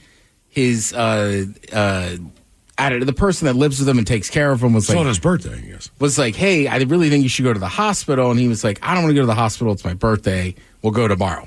Unfortunately, obviously, he doesn't wake up. So they said he was already dizzy before he passed or fell out. Yeah, so it could be a few things. Sure. We were talking earlier, right? So that movie's coming out with Pauly Shore. Is it? Well, we're saying it's supposed to. Okay, all right. Now, the thing was, Richard Simmons kind of broke his silence about a year ago and was like, I didn't authorize this and whatever. I will say in Pauly Shore's defense, he's like, look, I'm not making fun of the guy. Right. Like, I grew up with him, right? Because remember, Pauly Shore's mother owned the Comedy Store. Mm-hmm. So they all know each other. I'm with you. I don't know what the right call is, because I feel like Pauly Shore is trying to kind of honor him. But it seems like Richard Simmons was so private that he just did not want it to be made. Pauly Shore has been very, and again, I cannot believe I'm defending Pauly Shore. I don't hate the guy, but just when you talk about talent or doing a role, he's not my pick for anything. But in this case, he is. But Pauly Shore, to your point, Ted, I mean, this is not something where we're making fun. This is not a comedic turn for me. This is the biopic. We just have a resemblance, and I've known the guy. And Richard Simmons, for his part, did not have a beef with Pauly Shore himself, or even Pauly Shore portraying him. It was just, you're doing an quote-unquote unauthorized biography. That's literally what it came down to. You got a Robert De Niro play him. He's like, it doesn't matter who the actor is. I'm just saying I'm not comfortable with my life story being out there. And oddly enough, Richard Simmons, in spite of what he did, comes off as someone who was exceptionally private. Yeah, exactly. But that guy, it's hard to explain to people, but I mean, he was everywhere in the 80s. And like, I just feel like every mom was like my mom. Like, They all had the tapes. They all loved him. I mean, he was adored. It was kind of wild. And even as a kid, I liked him because he just seemed positive. And he just seemed kind of, I mean, I'm not trying to talk bad about the dead. He just seemed kind of goofy and funny. Yeah. Right? As he was always sweating to the oldies. And then, like, as I got older, he'd go on Stern show all the time. And Stern was always messing with him. But he also seemed like he was realistic about fitness stuff. He was. He'd do a lot of lower impact workouts for people who were just starting out. Yeah. So, like, he had different levels of his tapes. So some were just like, all right, guys, we're just going to stretch today. We're going to do this. We're going to get our body moving, and we're going to try our best. And you can do what you can. And, there was no shame with it. You know, we're not doing deadlifts or clean and jerks or any of that. We're basically just going to stretch, get the blood moving through our body, do some basic high knees. Don't kill yourself. Like he allowed people who don't exercise to feel like that they could get one foot in the door and start. Absolutely correct. I think that was very good, and it is wild because nowadays you see a lot of stuff. Like obviously, there's always going to be personal trainers and this and that. Of course. But it is funny nowadays. You see even more stuff come out from personal trainers. Like, just start with this or do that.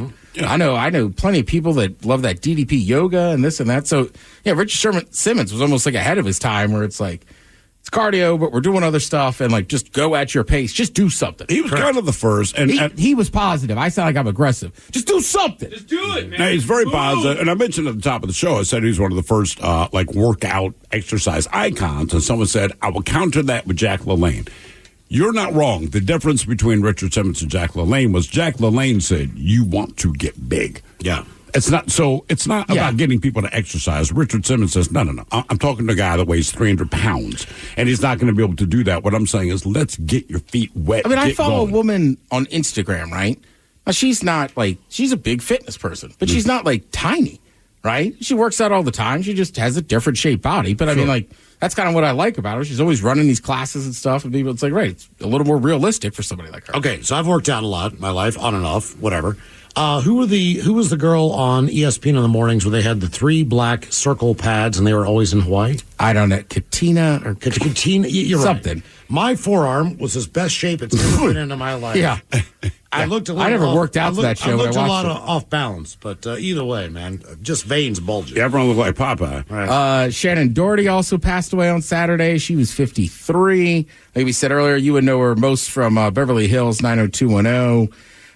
Charmed was a pretty big show, though, and Mallrats. I mean, her and Luke Perry both passed away. I mean, just cancer. It just sucks. At 52 and 53 years old, man. Correct. Now, the other thing I would talk about over the weekend, obviously, summer in Seattle. So, I mean, there's a ton of stuff going on. But I was fired up for Sunday. I was going to watch the Europa final, right? Yeah. Who's going to be the king of Europe? Then we're going to have the Copa America final that night. First of all, listen, I love Arsenal. I love watching the Premier League. I do not cheer for the English national team. And I'm not even making fun of the English people now. Like, it's almost impressive that a country with that much talent that invented the sport just cannot win a final in a major competition. They won the World Cup, I want to say, in the 60s. And do you think they would win because let's face it, especially in Europe, you're playing for 1,000 different teams. You get together for the national team. Do you think if they said, tell you what, you guys get 2 years to play together and do it again, how do you think England would do? I mean, that's basically the same team from this past World Cup. They'll have the same. Here's the tough part with these national teams. England's team has a ton of talent, but also it seems like they play guys out of position. We're about to see it with the States right now in basketball this summer. There is a ton of talent on that team, but you also got to make sure you have guys that are in the right spots, right? And can your power forward should be the power forward. And the NBA is the easiest way to look at it. Sometimes you look at those teams that have a big three, and it's like, yeah, you still need a real point guard to pass that ball. So I think for the States, we can kind of see it in basketball. I'll be interested this summer. There's no reason they should not win a gold. But the rest of the world's caught up, and you're going to have to play some guys in certain spots. That's an all-star team. Now, that game was exciting, and it was good. The second half of that game was great. Spain ends up winning. Spain's unbelievable right now. They're just that good. España. And then on the flip side, so is Argentina. If you watch some of the stuff, the Copa America final was pushed off by about 45 minutes because people rushed the gates. They climbed through vents. But I got to tell you, the same thing happened in 2020 at Wembley when England was in the final. Yeah. People rushed the gates. I just watched an hour special on it. So for the World Cup, the United States is going to have to change some things, but also there was another organization from Central America that was kind of running that tournament. Either way, it was just a mess, and it just looked awful for the United States. Like, look, I know people, you could text in and say, I forget the name of it. They were running it, but at the end of the day, it's on our soil. We're hosting the World Cup in 2 years. That was not a good look. No, and that's all that matters. It doesn't matter who's organizing it. What you see is whoever the host is. But I'm back to what you're saying about Team England. I and you got to keep in mind, Miles, they make it to finals all the time. Yeah. And they lose in kicks or they lose in the 90th minute or something. It's unreal. I was watching that documentary on the UW rowing team and their Olympic gold medal. And the fact that these guys were freshmen, they were sophomores, they were all this, but they were a team all year. They might have brought one different guy out or in, depending on what the deal was, but they were a team that rowed all year long. And they beat the best from Oxford, from Cambridge, from all these different teams that also were in England, and they put together one all-star team. Miles, you can't beat the best. You prove that you are. Correct. And this team that had been rowing all year together ends up beating the best in the world, the Italians, the Greek, all these different countries, because they've been rowing all year, and everyone else was an all-star team. Back to the Olympics, back to basketball. I almost think that it'd be better if England just took their best premier club and put them on the pitch. You could, well, you can't. But you got too many other foreign nationals that want to play for their team. Correct. And all the national teams only have so many camps a year. It's just like at this point, if I'm an English fan, you've got to think we're cursed, right? Especially if you're a Harry Kane fan. This guy was a top-level footballer or a soccer player footballer. Now, he made a mistake and played at Tottenham forever, so of course he didn't get any trophies. Then he goes, his England team has never won a trophy. Then last year he finally goes to Bayern Munich. They had won the Bundesliga 7 or 8 years in a row. Harry Kane shows up. They didn't win the league that year. I mean, I'm telling you, I think the poor guy is cursed. I don't know what he did. He seems cursed. He's also kind of funny is he openly talks about switching over to trying to be an NFL kicker in the next couple of years. Oh, yeah? Yeah. And I tell you what, Messi took himself out of the game, and then you saw his ankle. Like, that was not a fake. No, so it's kind of amazing that Argentina and Spain have won this many big, huge titles. Yeah. Countries don't generally do that. You got the home run derby on. Also, the 6th season finale of All-American. Thrill, have you watched All-American yet? I have not yet. All right. Well, there's been 6 seasons of it, and the last one's tonight. Isn't that a high school? Isn't that a high school show? That's how it starts. So half these guys are flunking. They live a high school life that nobody actually lives. Right. I've been to high school for 7.5 years. I'm not an idiot. Thank you, Ted. We appreciate it. You're listening to Men's Room. There are any number of reasons you might consider selling your home. That's where an agent who is a realtor comes in to navigate the process to sell your home in a way that's right for you. Because that's who we are. Realtors are members of the National Association of Realtors. Hi, and welcome to IKEA. How can I help? Oh, my schedule is crazy. I just want some me time. Maybe it's time to embrace the joy of staying in. With comfortable beds, pillow and decor, mood lighting, and so much more, you can turn your bedroom into the place to be. Oh, sounds like a dream. We've got you. Visit us in-store or at IKEA-USA.com/sleep to create your dream bedroom today. For those in the market for flavor, there's Modelo Spiked Aguas Frescas, a flavorful drink that's a modern twist on a Mexican street classic. With 4 vibrant and refreshing flavors: pineapple, watermelon, hibiscus, and cucumber lime. Made with a splash of real fruit juice. Modelo Spiked Aguas Frescas are perfect for any fiesta, small or big. Modelo Spiked Aguas Frescas, boldly authentic, vibrantly flavorful. Drink responsibly. Modelo Spiked Aguas Frescas flavored beers imported by Crown Imports, Chicago, Illinois. Hibiscus contains juice only for color. AdExchanger's Programmatic I.O. New York is taking place September 24th to the 25th. Hear from industry innovators on the latest in CTV privacy measurement and more. Go to adexchanger.online/podny for 20% off when you register today. The Men's Room returns with Miles and Thrill. Now, let's see what's happening in the real world. All right, here we go. 2 Arby's employees are busted after stealing $3,000 in delicious sliced roast beef. Meanwhile, a drug tunnel in Tijuana. So long, they just found it. Authorities need oxygen relief. New technology provides much easier way to steal a car when you tackle a kangaroo. In Tacoma, things are bizarre. And 2 neighbors get into a spat, one with their boobs out. It's time for your headlines. Now, it's time to hit the headlines. Here's my car. All right, our top story, we go to Pennsylvania, where a couple fast food workers were taking a little too much home from work. The manager of a local Arby's location had figured out that there were discrepancies in the roast beef log sheets over a few months, believing that meats were getting cut improperly or even just wasted. But they later discovered that a pair of employees seemed to intentionally cut slices of roast beef before throwing them into a trash can. Turns out that the pair have been doing this for months, where they'd bag up extra roast beef and hide it in the trash, moving it to their cars when taking the trash out. Then what? Right? That's kind of what are you just... I got some... black marketing. Arby's roast beef on the cheap. Like they're already on the cheap. Hey, man, you want a beef and cheddar without the cheddar or the bun? I got you.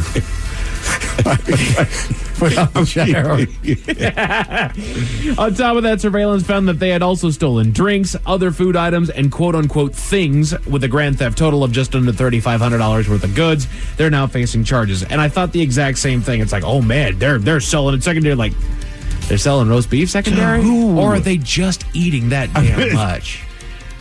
Neither one's a better answer. Do you have enough clients that you could steal that much of Arby's roast beef? Over the course of months, okay, if you had unlimited access to Arby's roast beef, could you, like, possibly go through about $3,000 worth of roast beef? I guess. You know, because then they're also stealing drinks, which means, to me, this tells me that there's a family at home that they're feeding with all this roast beef. I would feel better if that's the answer. Yeah. I mean, I don't think that's anybody... If you own a fast food franchise, I don't think you honestly think people aren't taking some stuff. But they're just taking so much of it. Right. There's always an allowance for booze or drinks or food. It's understood. But when you get at a certain point, okay. When I worked for Jack in the Box, we were able to get a meal for 50% off. They made you pay? They did. The group before us were able to get it for free, but same thing. People would just, all right, my free meal of the day is going to be 9 Jumbo Jacks. And they would just load up an entire bag's worth. So they said, okay, 50% off. Now, from time to time, come on, man, things would just accidentally fall on the floor and need to be, regarded as oops, as thrown away. But again, like Ted said, you got to know that that's happening. I got fat because the fry bin was there and available, and they don't count that crap. All of a sudden, just that's what I say. I've had friends who worked at pizza places. Every once in a while, tailgate. They would just show up and be like, this bag of wings fell off the tray. You know what I mean? Exactly. But you kind of build that in. Some bar owners nowadays, which I respect, breakage. They will they'll just tell you look, you don't have to kind of juke the system. You're allowed this much free drinks to give out tonight. There you go. There you go. Absolutely. Especially with the bar. You have regulars, you're going to buy them a drink or two. Right. It's cool. We know. Just don't go nuts with it. Don't go nuts. Yeah. Respect it. Just respect it. Thank you for allowing this to happen. Now, don't abuse it. You always got to push things a little further. You do. And I'm saying that because I'm one of those guys. That's why I'm saying that. But the thing is that you're not. Even though that, yes, if I gave you as a person, Steve, if you were working behind that bar, tell me that you drink them dry. I would not drink them dry. That's right. Mostly because I couldn't function as a bartender. They would need to have a few conversations. That would be more your issue. It's like he's kind of here for the shift. Right. We don't even worry about he's not giving out too much booze. It's just he's drinking it. The problem is when you get started. You would be responsible with it on this side of things, but as soon as you take a couple different shots, all right, another shot. If we're up until 2, I would start at midnight.